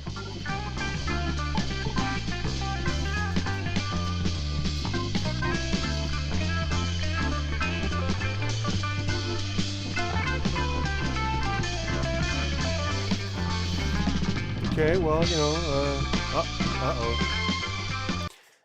Hey, motherfucker. They told me that you don't like Muppets. I heard you say that Kermit the Frog is gay. Nah, man. Nah, I didn't say Kermit was gay. Nah. It got scary awful fast. There was no way for me to get out. Oh, What shit. they did, Oh, there no. was nothing I could do. No. Oh, no, guys. Oh, no. Oh, no. I don't like this. Bad touch. Bad touch.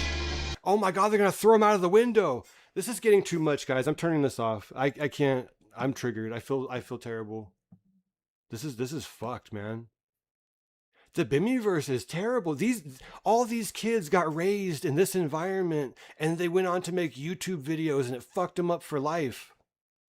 And now Frankie wants to bring his kid into this shit?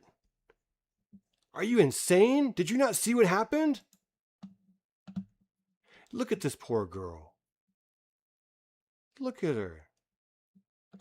So here's the oldest video from 2 years ago. She's around, what, 7 years old? Looks like a normal kid.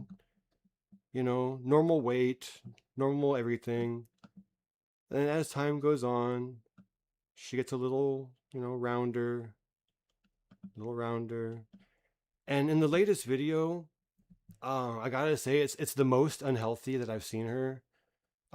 She displays bad posture. I'm not trying to bully her, okay? I'm a concerned parent. My wife will come on here at any moment. You want my wife to come on here and say this shit? We are concerned parents.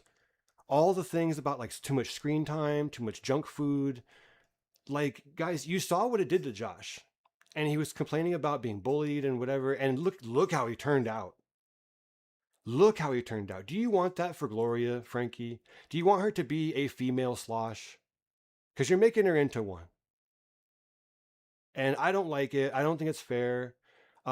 Unlike you, I'm not going to exploit your child tonight. I'm not going to sit here and riff on Gloria videos. If anybody thought that that's what's going to happen tonight, congratulations, you're a fucking sicko. Go get your NES Zapper. Go play Hogan's Alley. No, you know what? Go play To the Earth with the back of your head. If you know, you know. I just get sad, man. I get sad that, like, people want to hold this guy up. If you go on any of these videos and look at the comment sections, yeah, they're curated for sure, but there's still weird shit in there. Weird, creepy shit. A lot of weird public adoration for his daughter. That's just, it feels sick. It feels like he's selling her as a product. Now, I don't know about Frankie or whatever. I'm talking about other parents in the world. A lot of the Hollywood kids get, diddled and get fucked with, whatever. Their parents are the ones who sold them out. Their parents pushed them into the limelight. And as Eli Chicken has pointed out, you cannot consent to things like that. Here's where shit is going to get real, guys. You ready for Steve to get real? Let's get real together. When I started this channel, I had 5 subscribers. The idea of putting my kids in my sketch comedy didn't really seem all that risky to me. I have 5 subscribers. And then I had 10. And I had 20. And, it just kept escalating. And at a certain point, I said, you know what? I'm going to stop putting them in the videos. I'll leave what I have up there because, it's pretty funny. But then, weird motherfuckers started come sniffing around my channel. You know who you are. And I don't care if you talk shit about me. I don't care if you talk shit about whatever. But, like, man, my kids deserve better, right? They deserve a father that will protect them from freaks and weirdos and assholes. I would be a shitty father if I left that stuff up as my channel grows. Would I give out my child's full name if my channel had 20,000 subscribers? Fuck no. I never would have done such a thing. So I hate to compare sins because the Lord definitely warns against comparing sins. But at the end of the day, as much as I slipped up with what I did, I fought like hell to undo it. And now, learning what I learned, I will shout it from the mountaintops. Do not put your children online. There are absolute fucking weirdos running around out there. They don't always leave comments, you know. Frankie once told me a story about a guy who got his phone number and would call him all hours of the day and night. Total weird stalker shit. That right there should be enough to take your kid off the internet immediately. That right there alone. Do I have to be your dad, Frankie, and talk down to you and be like, here's what you have to do to do the right thing, son?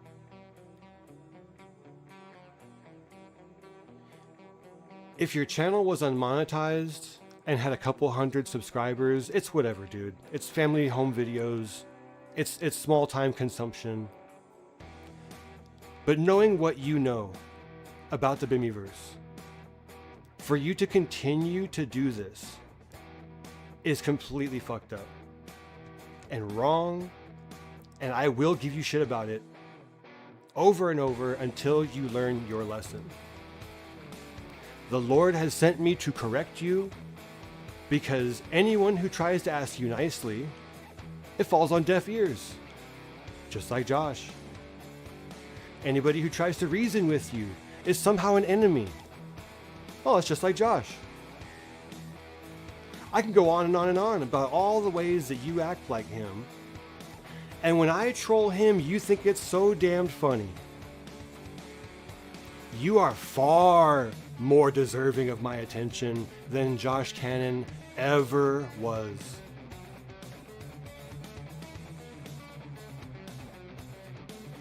You like it when the joke cannons are pointed at him, but you don't like it when it's pointed at you. You're a hypocrite. Kevin Sabo, Jimmy, you're a hypocrite. EJ, you're a hypocrite. Junt, you're a hypocrite. Do I gotta keep going? Stephanie, hypocrite. That's just our immediate neighborhood. I can go down the block. I can go all the way up to the mansion down the street. Be like, James Rolfe is a hypocrite. Yeah, but he protects his kids. From day fucking one, he protected them. He's smarter than me on that. I will give that man all the credit in the world for hiding his kids the moment they were fucking born. What a fucking Chad. Good shit, James. Things like that are why no matter how much you fuck up, I love you, buddy. Well, I don't love you. I admire you. No, I don't admire you. Understand you? No, I don't understand you. I don't know. What I'm struggling to have kindred spirit here, but whatever. Let's just move forward. Look at what this fucking guy did. He made a whole ass video about that Lucky Palmer guy. This fucking freaky weirdo down there made a mod retro 64. Nintendo 64 sucks. Get over it. It has what, 5 good games? All of which have been ported. All of which run well in emulation. But no, let's just shill out a bunch of fucking money for this guy. Oh, but Steve, you clearly didn't watch the video because Frankie actually gives a very measured take on both sides of the topic. No, he talks out of both sides of his mouth. And he won't admit to you that this is a fucking bad idea from a bad person who swims around in bad circles, and all of it is to grift off of you idiot millennials who can't stop buying retro gaming bullshit. I have retro consoles. You know how often I play them? Very fucking rarely. You know how often my kids want to play them? Very fucking rarely. My kids prefer to play outside and to draw and to read and to socialize. How is that possible? I made it that way by being a father. I don't encourage screen time. They've never had Kraft macaroni and cheese, and they never fucking will. If they buy it for their own children someday, I will throw it in the trash, immediately drive to the store, and buy the makins for the real thing ourselves. It's not that hard. What else we got here? Cape shit. Here's some cape shit. Look at his eyes bugging out of his fucking fat head. Oh, did you see the new Spider-Man? No. The last Spider-Man movie I saw was Spider-Man 3 by Sam Raimi. That's right. You never saw Andrew Garfield? Not really, no. If I did, I don't remember it. Wasn't very good, I guess. And who's the new one? Tom Holland? I don't know. I don't fucking know. I don't watch this shit. I'm a grown-ass man. If I really want some Spider-Man, I'll just bust out the good shit. I don't need to keep drinking from the same well over and over as the water stagnates. I have fresh bottled water at the house. And really, come on, guys, fucking Spider-Man. How much more Spider-Man do you need? When will it be enough that you move on to something for adults? Why do you think I harp on you guys about reading books? I'm trying to help the Bimmyverse to stop being man babies. I stopped being a man baby in my 20s, and it turned my life around. It made me everything I am today. Oh, but I don't like what you are today, Steve. Then too fucking bad for you. The truth does not bear scrutiny. The truth does not fear the public square. Bring it. If anyone wants to argue the points that I make on my channel about consumerism, about being brainwashed by Hollywood and corporations selling you shit, does anybody disagree with this? Is the future economy of our country going to be based on this fucking millennial slop?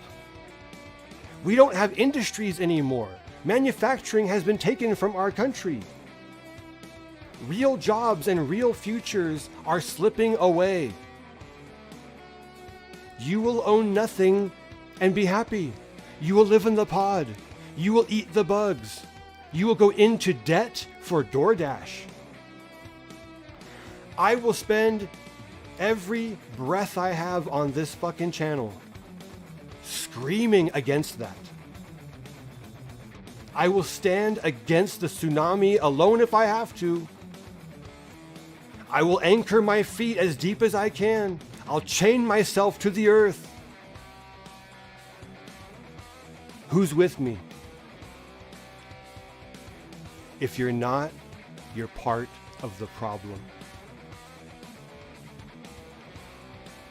Now, a lot of it leads to my theology. Obviously, I like to evangelize when I can. I don't try to push it on you guys too much. But maybe, you know, you atheist guys just need something else. Maybe there is a religion out there for you, right? Maybe there is. Let's give it a try, shall we?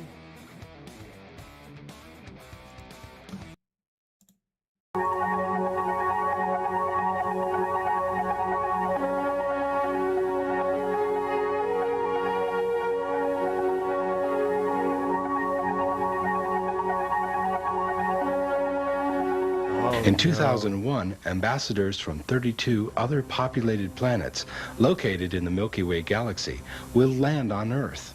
As their starships appear in our skies, we will no doubt remember our forgotten history, our long-ago contacts with our brothers living on other worlds. This is But great. that's the climax of our story. Let us begin with the first baby steps of our new consciousness, which has gradually been illumined by the light forces of our universe. You know, guys, kids don't really understand religion, but they do understand adults, that how they act, how they conduct themselves. Now, I know Frankie's allegedly part of a church, but I mean, who fucking knows what goes on over there, right? Pastor Adam Sessler of X-Play Ministries gives Steve a 2 out of 10. But, you know, at the same time, kids just follow what the adults do. So if you go around parading around, I'm a Christian, I'm a good moral Christian, your kid will probably end up believing it. So Gloria, sweetheart, I know you're watching right now. Please turn this off. Go tell your daddy that he needs to spend more time with you and not watching Linkara and not, fucking around with EJ. Please tell your dad to be a real man and protect you from the weirdos of the Bimmyverse. Okay? Okay, sweetie? Please turn this off now, all right? That's good. Thank you. Thank you. By coming into this world and this dimension at this time, and fessing up to all of his ill and dirty deeds. And dirty?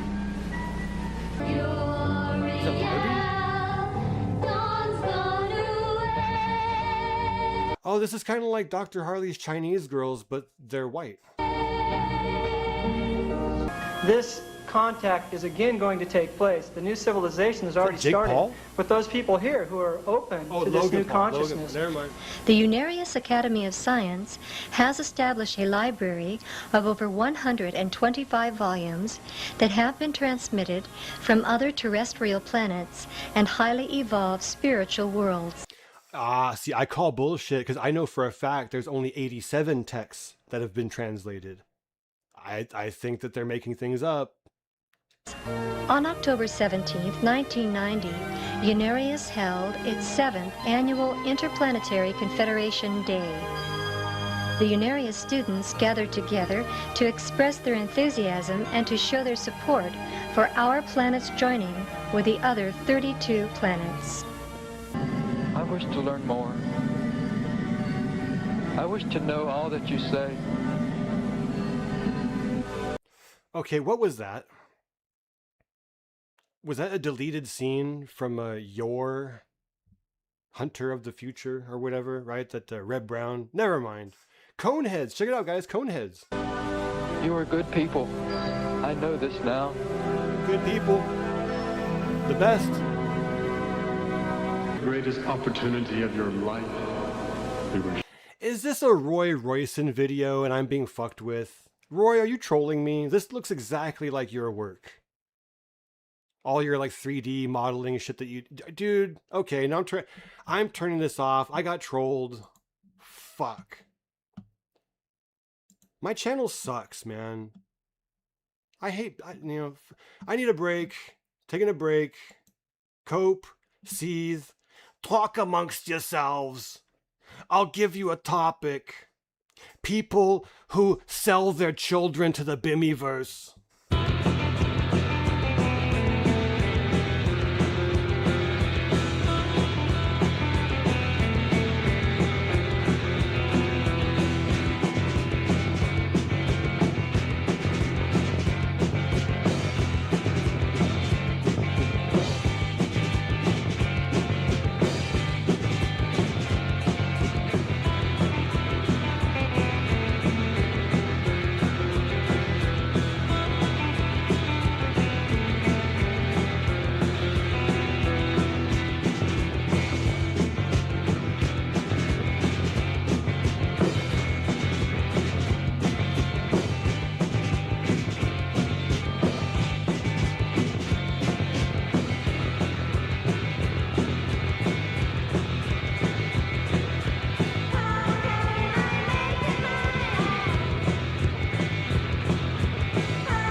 We have died and gone to hell.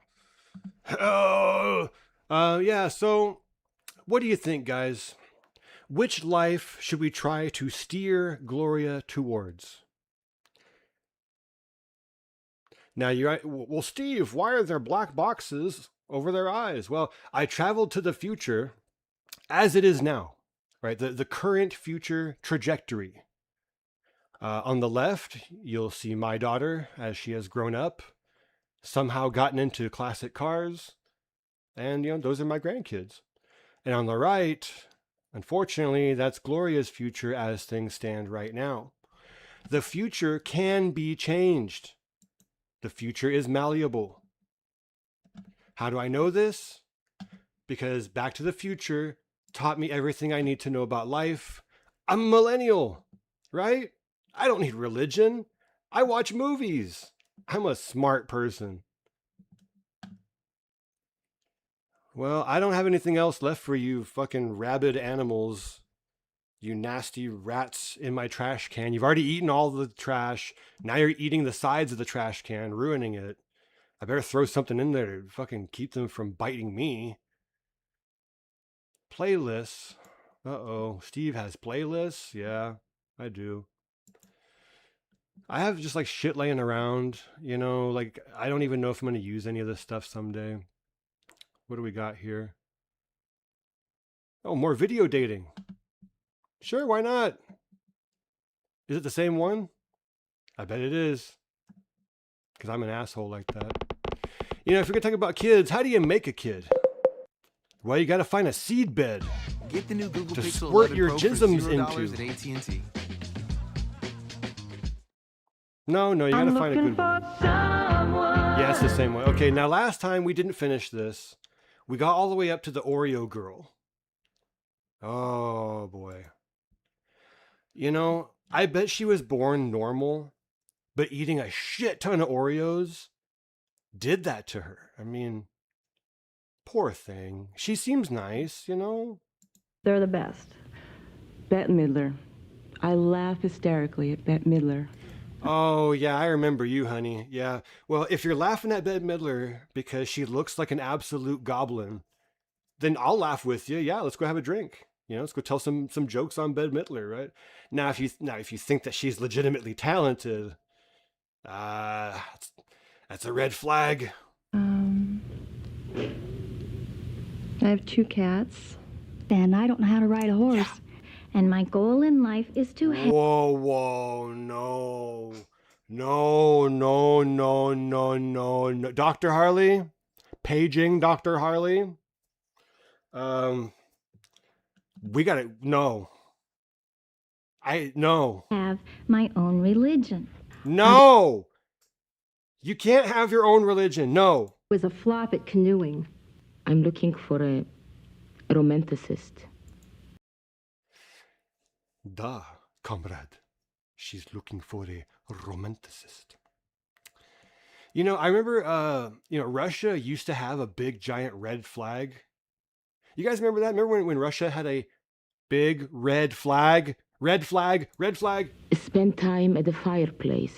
Someone that's clean. Be clean, I keep mine. I mean, be clean. Yeah. Right on. Right on, sister. Girl power. My car very clean, and I expect a man to do the same. Okay, and cool, I clean. also like very meaty men. Whoa. Meaty. Anybody in the chat? Anybody out there a meaty man? She wants the meaty guy. Come on, guys. I know some of y'all you're like bears, right? You're not bears like the animal. Well, you're animals too. Bunch of fucking animals in my One chat. who is charming, personable, doesn't smoke. Okay. Why is she dressed like that for a dating video? Like, is she a prostitute? I mean, even Jesus had mercy on the prostitutes. I get it, but like, come on, sweetie. Like, let's cover you up. Let's find you, a cup of coffee and let's just talk about it, okay? Look in my face. I am looking for a... No, not again. Why are we double dipping? This lady has more red flags than a Chinese pride parade. Passionate yet permanent romance within the guidelines of safe dating. Why is she wearing a rubber glove? What do you plan to do with that, ma'am? Is that part of your religion that you were talking about? Maybe millennials shouldn't have kids. Practices. Well, I gotta go now, but keep in touch, okay? Bye. You know what? The Oreo lady was the most normal one. She likes Oreo stuff. Okay, fine. Hey, you know what? It's easy to get gifts for her, right? Remember how it's like, oh, I don't know what to get her for her birthday. She's easy, guys. $3, $5 at the store. Get her a pack of Oreos, man. She'll fucking do you all night long. Nobody fucks like the Oreo queen. Yaharm. Oh, God. Are we doomed? We're doomed, aren't we? I think we are. More shit, more garbage, more crap. More garbage, more shit, more crap. Oh, Siskel and Ebert, man. There was one stream that I showed that I got in trouble for that one. Oh, our boy, Wicked AI. One of his bangers, one of his classics. Rev up your life with right the after all-new this Toyota message. RAV4 Limited for those who take fun seriously. Why was that read by a Get your tickets massively now obese and go see The Latino? Dog Stars in theaters August 28th. No, I will not. I will not. Okay, here we go. Hey guys, do you like bleach? Do you like bleach enough to put it in your eyes? Well, of course not, Steve. Why would I put bleach in my eyes? Why indeed? They call me the Little Mermaid, but I ain't no dainty damsel, swishing my fins for applause. I'm a grown woman with a big dream, and that dream's about clawing my way out of this soggy hellhole. I want to be where the party's at, not stuck in this fish tank swimming with losers. I should probably mention that Disney movies are really bad for kids. It teaches them a lot of weird, fucked up morality. It's not necessarily true.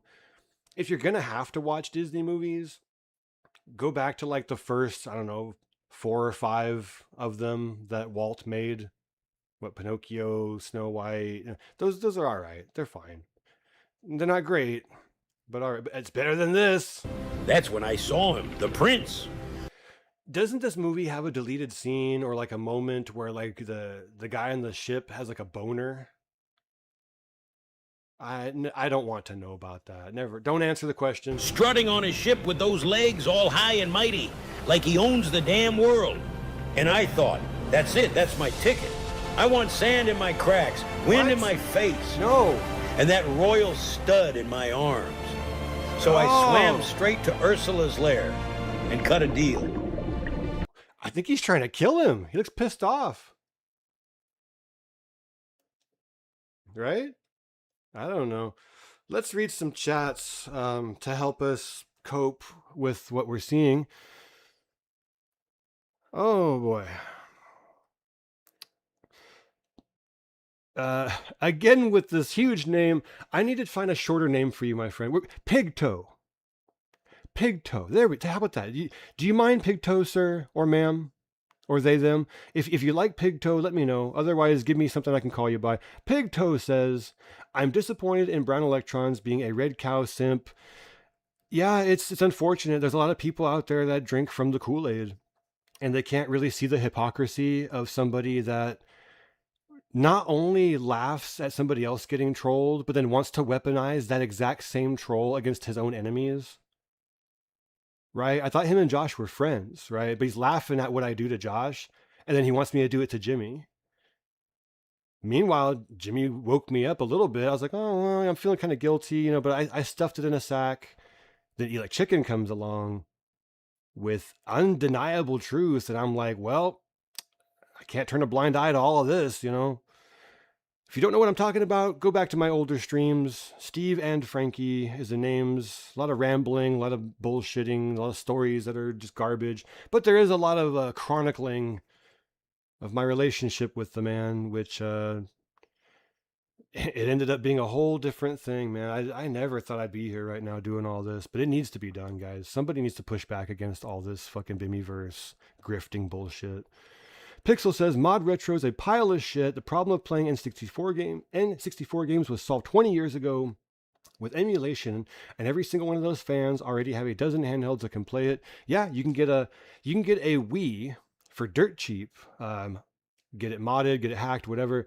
And they have WADs for the eShop. So anything that was on the eShop, like the long lost coveted Konami Rebirth games and all that, just go get them for free. Stop giving Nintendo money. Stop giving Nintendo money. Thousands of games for free at your fingertips. Stop being lazy. Get it done. There's people out there that'll do it for you and charge you a little premium or whatever, but fucking just get it done.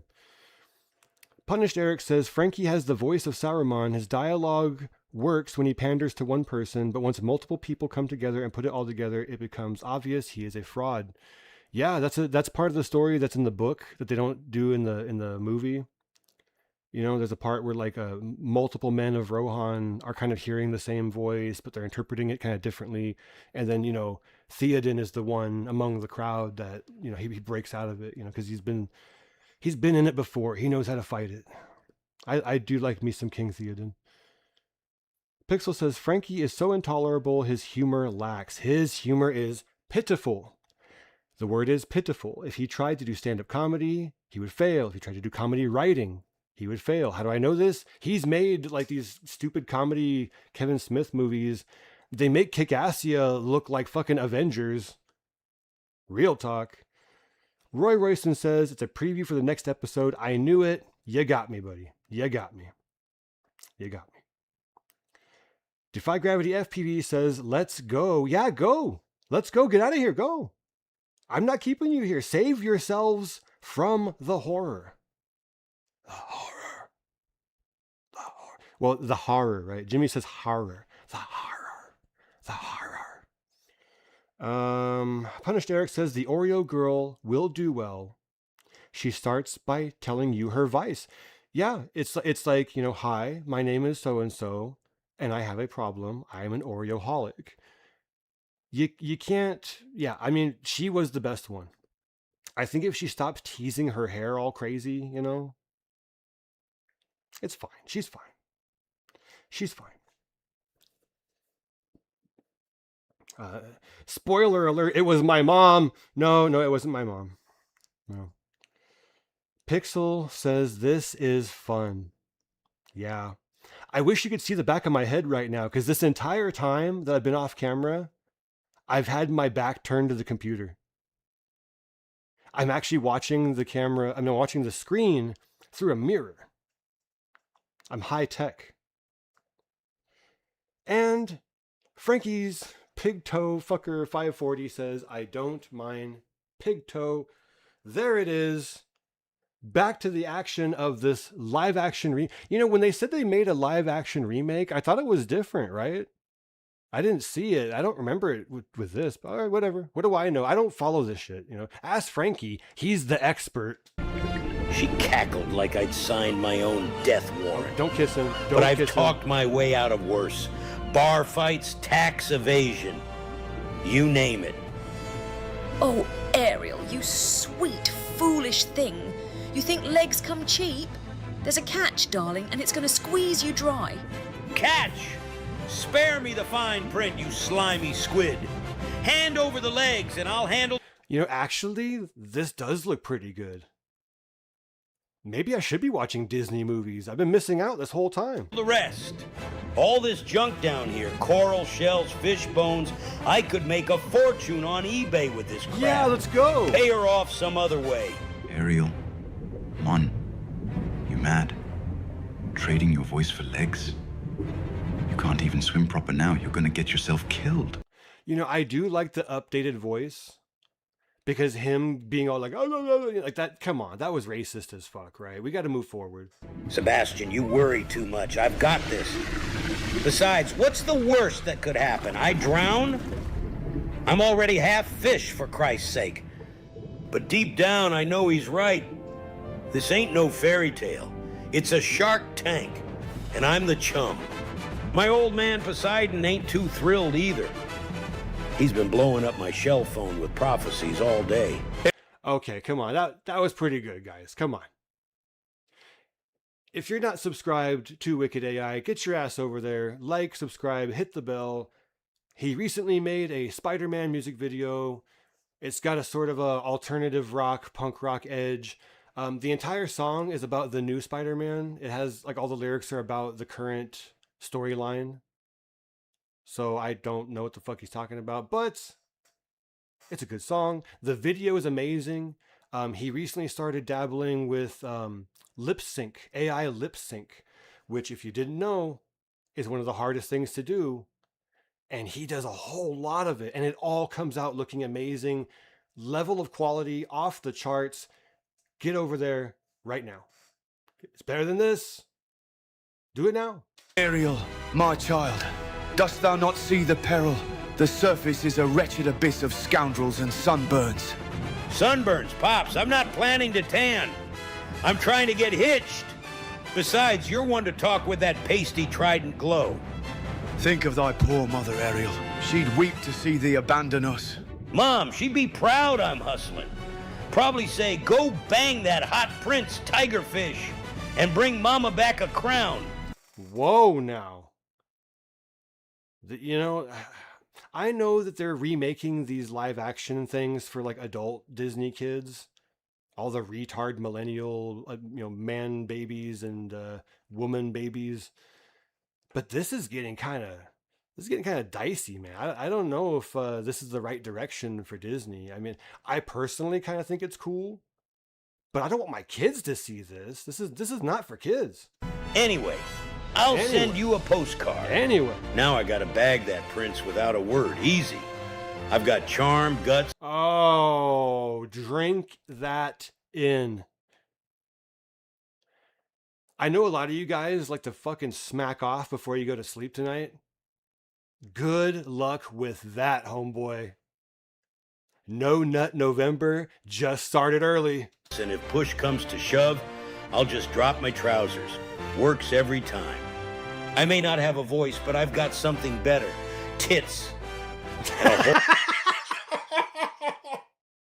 I didn't see that one coming. Come on, man. This guy's funny as fuck. Get over there and subscribe, huh? Help the kid out. He's a good guy. He's a friend of the channel. He contacted me and said, you can use my videos all you want. Any artist that's willing to, exchange freely with each other, ideas, he's such a nice guy.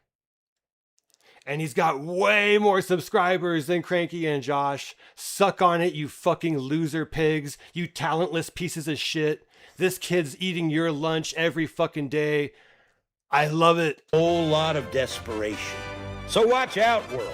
Princess Ariel's coming for you. Oh, no. And I'm not leaving without my happy ending. No kissing. Oh, and pass me that dingle hopper. I've got dingle hopper. Now, I know what that was in the original movie because my sisters watched that VHS tape until it fucking exploded and killed the VCR. I know what a dingle hopper is, the fucking fork. It's all bent and stupid. But in this version, I don't think he's talking about the silverware. Hair to comb. This fish puts out. This fish puts out. All right, that's my cue. I'm out. That was gross. I'm shattered. Hide your kids. Save them. Save them. Save them from the Bimmyverse, from the internet, from all the freaks, from all the weirdos. Anybody out there right now, moving on from here on out forever and ever. If you are making money off of videos with your children in them, you are a bad person. Figure it out. You have no morals. You have no standards. You have no honor. Your parents should not approve of it. Your grandparents probably wouldn't approve of it. Your great-great-grandparents definitely wouldn't approve of it. What do you want? You want public acceptance for your kid?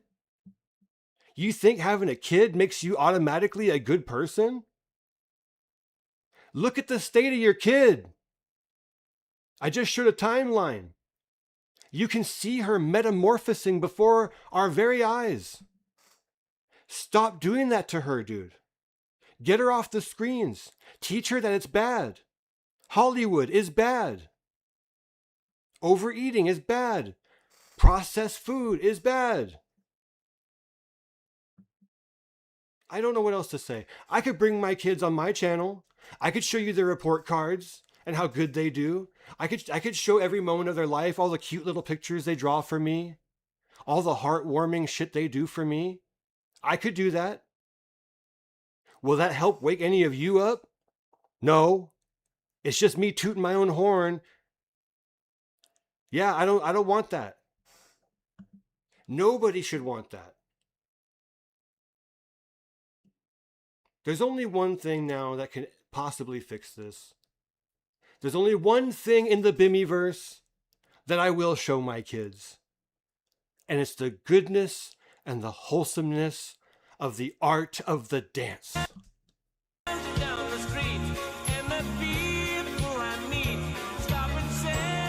Sing it, everybody. All together now. Magic ways.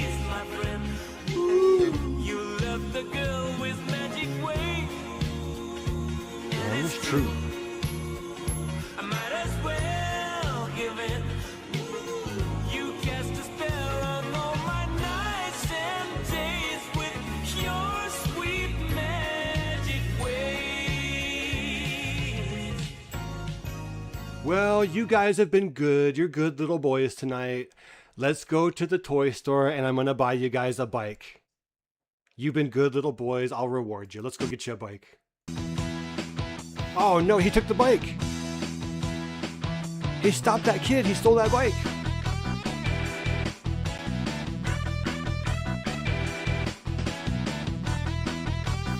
That's Florida, huh? Yep.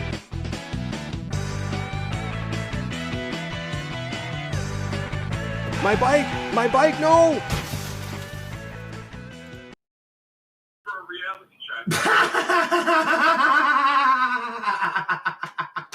Well, I'm glad you're having fun. Oh my God, dude. You know, rest in peace, buddy. Recently, the 1-year anniversary of his passing happened. It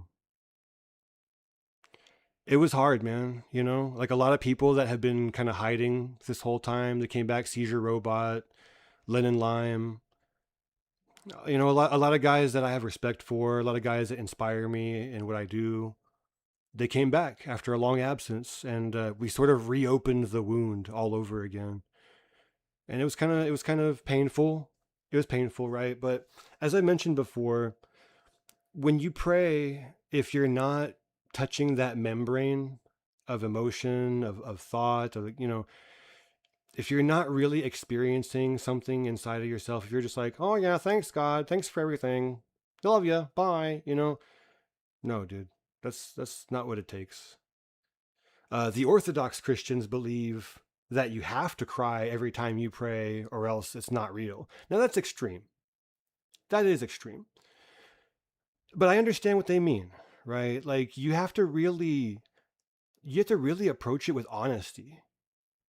So, tonight when you guys say your prayers to whatever you worship, whether it's the Christian God, the Buddhist God, the whatever, the rock on the floor, whether you worship your toy collection, maybe you even worship Frankie Frame. And some of you fucking do. Don't lie to yourselves. Have some self-reflection tonight, right? When you pray, pray with honesty. Don't pray for things for yourself, ever. Never, never, never ask God for things for your selfish ass. Always put others ahead of you. Always think of others first.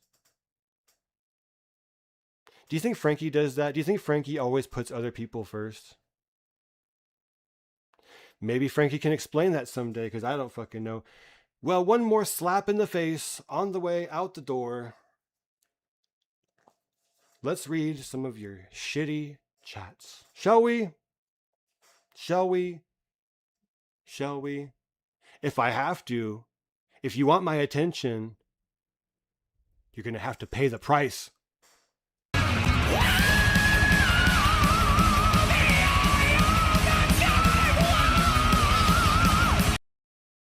Oh, my sinuses are clean and open.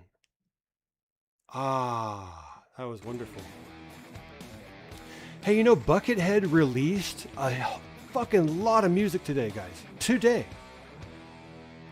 Now, I like Buckethead. Surprisingly, Josh Cannon likes Buckethead. Good shit, buddy. So Josh, or anybody who knows Josh, please let Josh know that Buckethead dropped 6 hours. Actually, no, more than 6 hours. More than 6 hours of fresh new music. I'm not going to play any of it on the show. I'm not going to steal clicks from Buckethead. Get out there and go find it. It's very good stuff. Very good. Compared to his entire body of work, I give it an A-. I want to say B+, because like out of 6 hours, you know, it's a long haul. But my God, the effort, man.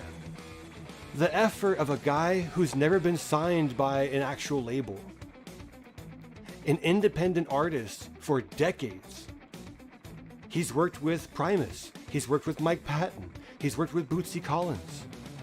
What a prolific and wonderful musician. Fuck it, I'm gonna go on a Buckethead rant. Fuck your chats. This is my time now. Down here is my time. Me. What's so special about Buckethead, Steve? He's just some fucking weirdo that wears a mask and a goddamn chicken bucket on his head. Well, okay. A lot of what he does is improvisational. That lends itself to weirdness. That's basically cacophony and is barely music. But it also leads to incredible levels of expression that are pure.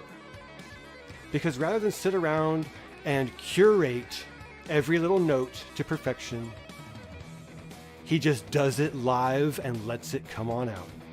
Does that sound familiar? Do you want to be like Josh Cannon and you put your music through production after oh, I gotta send it back to the guy. Well, he sent it back and it wasn't good enough, so I diddled with it. I gotta send it back to the guy.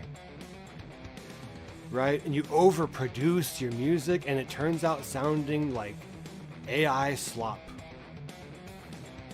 The last 2 or 3 Dancing with Ghosts songs sound like AI songs. If I played it for a stranger on the street, they'd probably say so too if they didn't know the difference. But something like Buckethead, where he just goes, he just lets it out. He goes on tangents. He goes on audio rants. But it explores levels of music and sound that nobody else can touch because it's uniquely him. There is no tablature for 6 hours of music, bro. You feel me? He lives for his art without any words at all, influences the thoughts and feelings of the people who hear it. And there's purity to that. He doesn't add anything. There's no commercialization. You know, he's expressing himself and you're feeling it. You're experiencing it. Oh, Steve, you must be high. I told you I drank spruce mead. I am flying on Rainbow Road, baby. Woo! Thank you, EJ, for teaching me what it's all about. Oh, look, it's the Necronomicon. What do you call a set of musical dentures? Hey, Josh Cannon, what do you call a set of musical dentures? Falsetto teeth. If you did not cringe, at least a little bit, then you're probably not human. Or maybe you're dead. Check your pulse. Ask your doctor. Here comes some chats. God help me. Pigtoe says Danny DeVito ran a newspaper stand in Asbury Park where he would extort $5 from my dad getting newspapers for a hotel in the 60s, then kiss the money and do a dance. The local kids hated him. He was also called Mr. Danny as my grandma's hairdresser. Now, you know, guys, every single person in this chat is a troll. I've seen your work. Now, Pigtoe is new here. If this is trolling, I like it. It's refreshing, right? Isn't this refreshing after what we just had to go through? I had to talk down to everybody like I'm their dad. I don't want to be your dad. Figure it out. You're all in your fucking 30s and 40s, man. What are you doing? But yeah, you know, Danny DeVito seems like a little bit of a goblin, right? So I'll tell you what, even if you're trolling me, I fully believe you. I have fallen for your scam, hook, line, and sinker. If it's not a scam, if it's actually true, somebody call up Frankie Frame. This could be a great idea for a podcast, right? Punished Eric is yelling out Magic Ways, and he says, Magic Ways is this stream's gagger demon. It's an oasis in the harshest of deserts. Yeah, and you know, I always get a little tiny copyright notice whenever I play it. There's been a few streams where I abuse the fuck out of it, and like, there's all kinds of, it gets here and gets here. I kind of laugh, like, when YouTube gets all like, oh, man, I'm not monetized. Fuck off. Fuck all the way off. That was a play on words from John Carpenter's The Thing, where he tells him back off, all the way off. Remember that? Do you want me to get a movie clip for you so you can remember the joke? Aren't I funny? I made a reference to The Thing. We've all seen The Thing, right, guys? Nudge, nudge, wink, wink. We're all bros. We like bro movies. Yeah.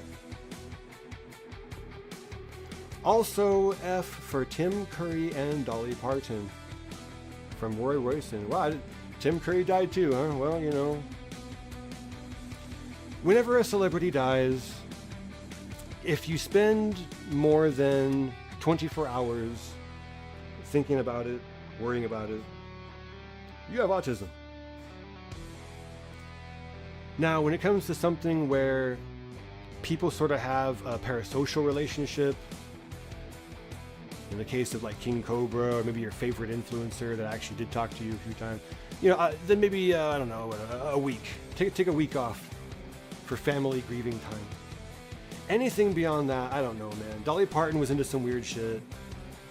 Tim Curry was into some weird shit. I hope they got right with God before the end, but that's not for me to know. You know, thanks for the memories. Right? Memories, right? Because she had big boobs, right? Joke. Do you want a clip? I can show you a clip that she had big boobs if you don't believe me. Roy Royson says they died the same day and were born the same year, a glitch in the Matrix. No, my friend, it's called Freemason Hollywood murdering. When Freemasons and Hollywood, you-know-who's, tribesmen, when they off their slaves, they do it with like numerics and at certain times of the day. They'll do things like the red scarf thing on the doorknob with like Robin Williams, Anthony Bourdain, Kate Spade. You know, Bob Saget went out kind of in a strange way. Even Cobes was talking about Bob Saget got offed, right? Like, and if anybody knew about Hollywood shit, movies and media, I mean, Cobes was a media gadfly, you know, if anybody was. Punished Eric says, I love the joke book. It's hilarious. Oh, well, you don't have to give me super chats to get more of this, huh? Oh, fuck. Oh, was this animals? Here's an animal section. Oh, these are really bad. All right, here's an old one. Here's a really old one, and if you don't know the punchline, then you're not intelligent. You have no memories. You are not nostalgic. How do you stop an elephant from charging? I'm gonna let the chat do this one. How do you stop an elephant from charging? Come on, guys. Wake up. Come on, grind your little gears. Rub your two brain cells together and make a little spark. How do you stop an elephant from charging? Anybody? Anybody? You take away the credit cards. That's a boomer joke. And this book was made like in the last few years. To tell your children boomer jokes, I will call CPS on you. That's a bridge too far.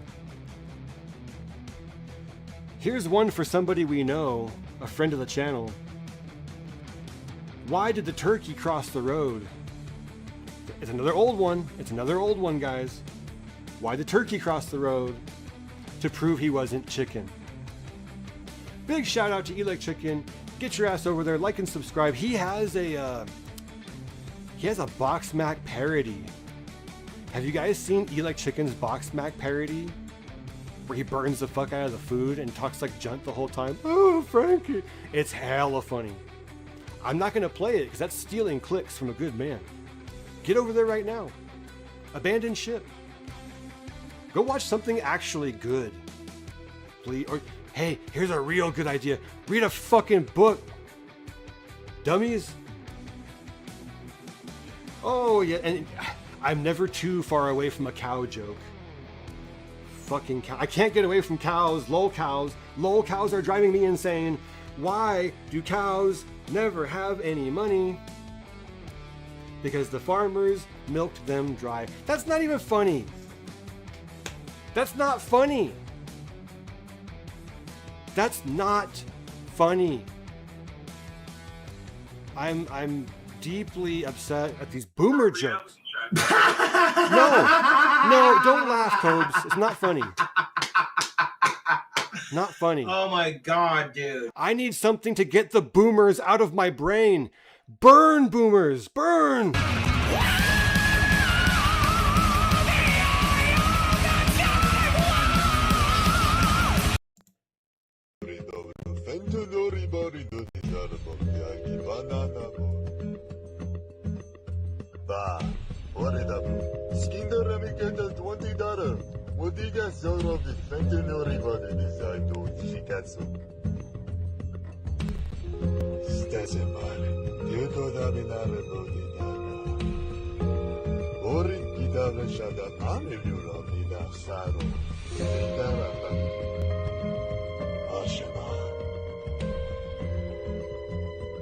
Oi, das ist ja Ramigada, Lucky.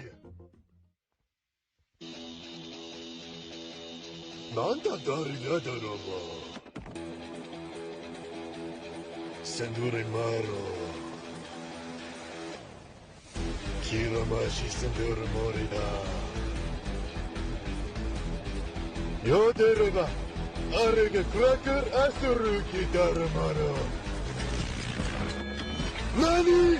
Corre cantare moscio tosto cara de cantare ma docho docho soide. Gode darle mendar fentaner. Oh my god, gaja. Stand sturo. Take my breath through. Arway. Bakana. Nani da no. I can't breathe the room. You know, that anime is terrible. That's the worst anime I've ever seen. They just keep ripping off other animes over and over and over and over again. I don't get it, man. Like, creativity's dead.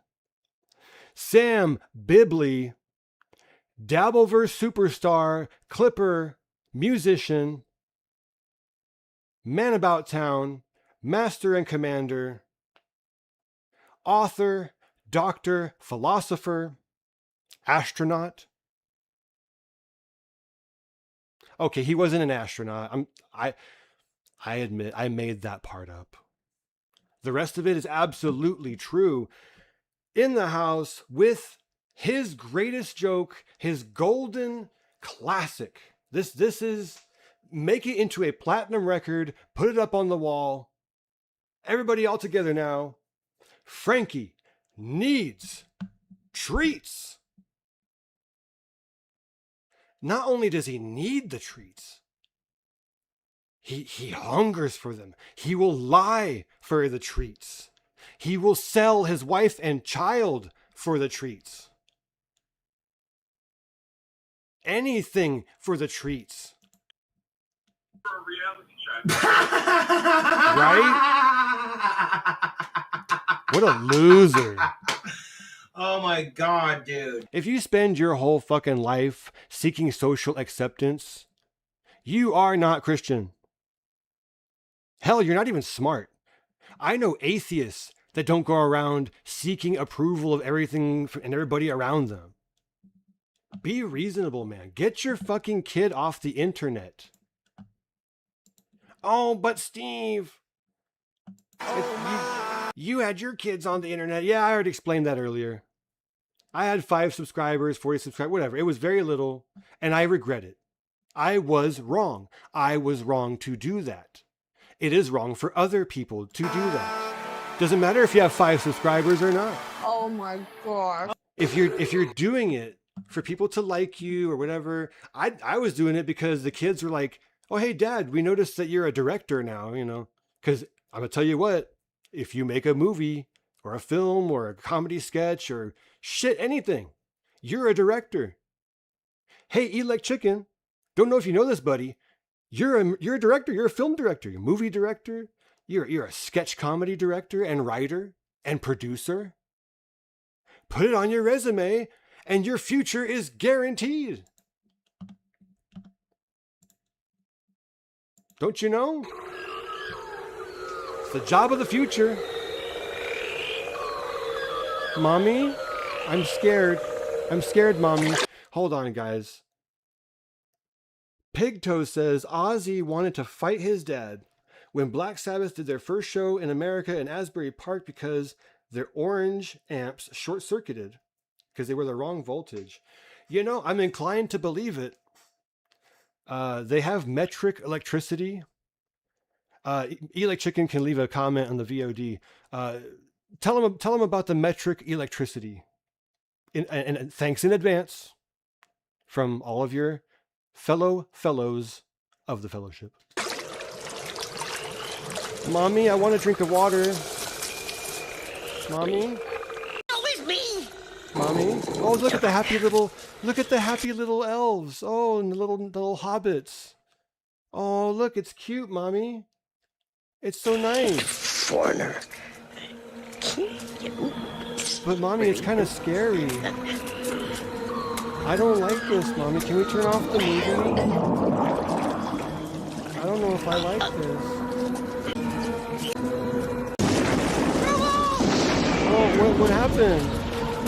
What happened to David the Gnome? Why, Mommy? Mommy? Oh no! Oh. I'm sorry, Mommy. Don't hurt me.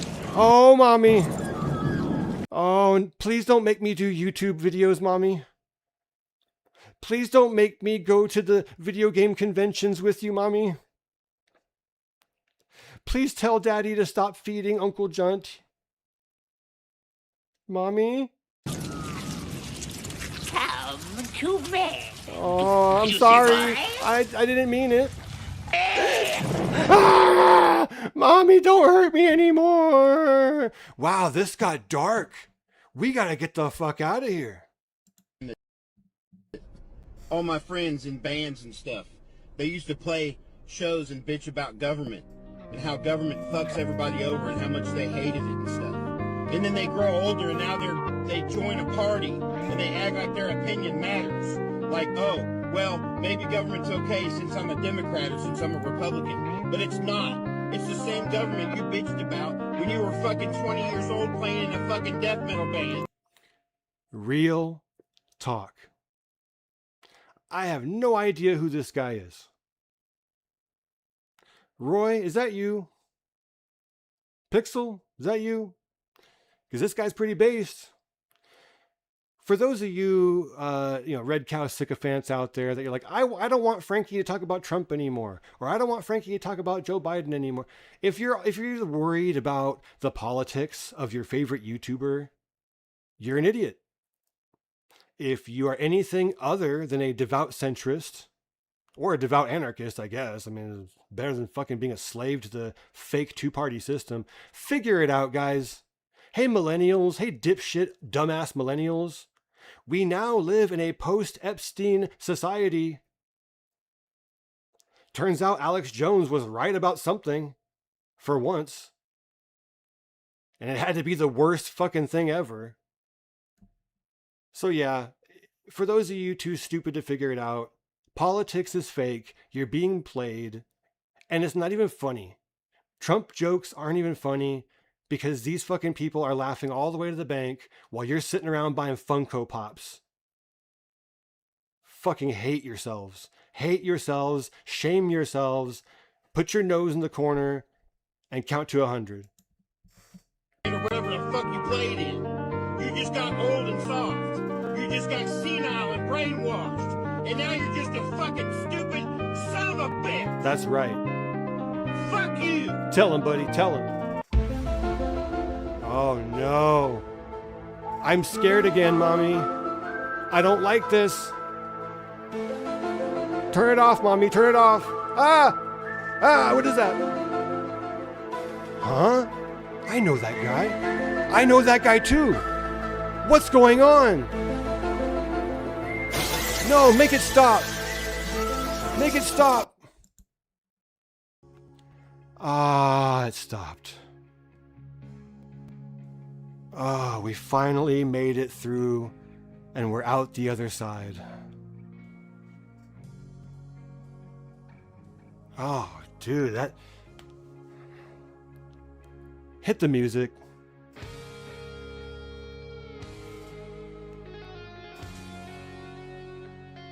What am I supposed to say? What do you want from me?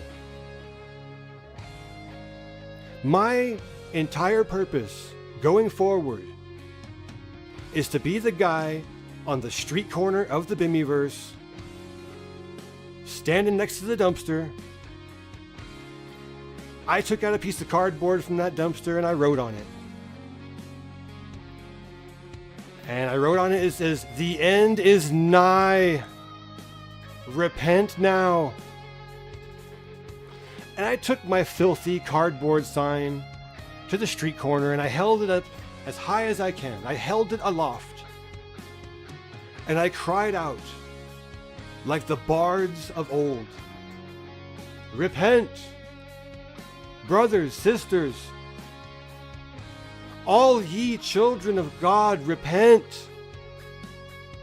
Put down your plastic baubles. Throw away your slop food that even your dog won't eat. Rise up from the chairs that you permanently sit in. Breathe the fresh air given to you by God. Feel the sunlight on your face. Turn away from the beast. Unplug from the matrix. Don't let Bimmyverse grifters or anyone on the internet take your money. Don't let them near your fucking children. Don't go around kissing their ass, clout chasing, shaming people who call you out with the truth. Because it ain't just the DWG truth anymore.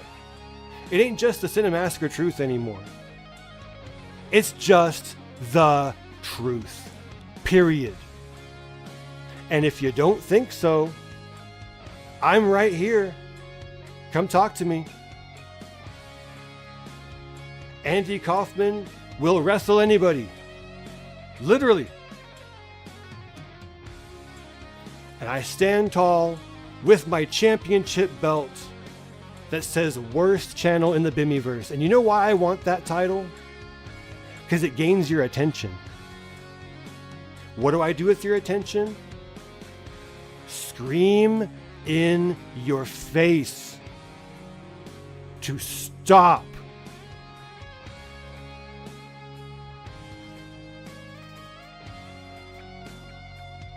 Oh, Steve, you're so funny when you pretend to get mad. Am I pretending? You think that? You think I'm pretending? I don't hate these people. I don't fucking know them. Kevin Sabo, I don't know you. When you say that oh, trolls hate. Oh, Steve, you shouldn't hate. I don't hate you, bro. I'm trying to wake you the fuck up. Stop drinking from the devil's armpit, brother. Because that's what Frankie is.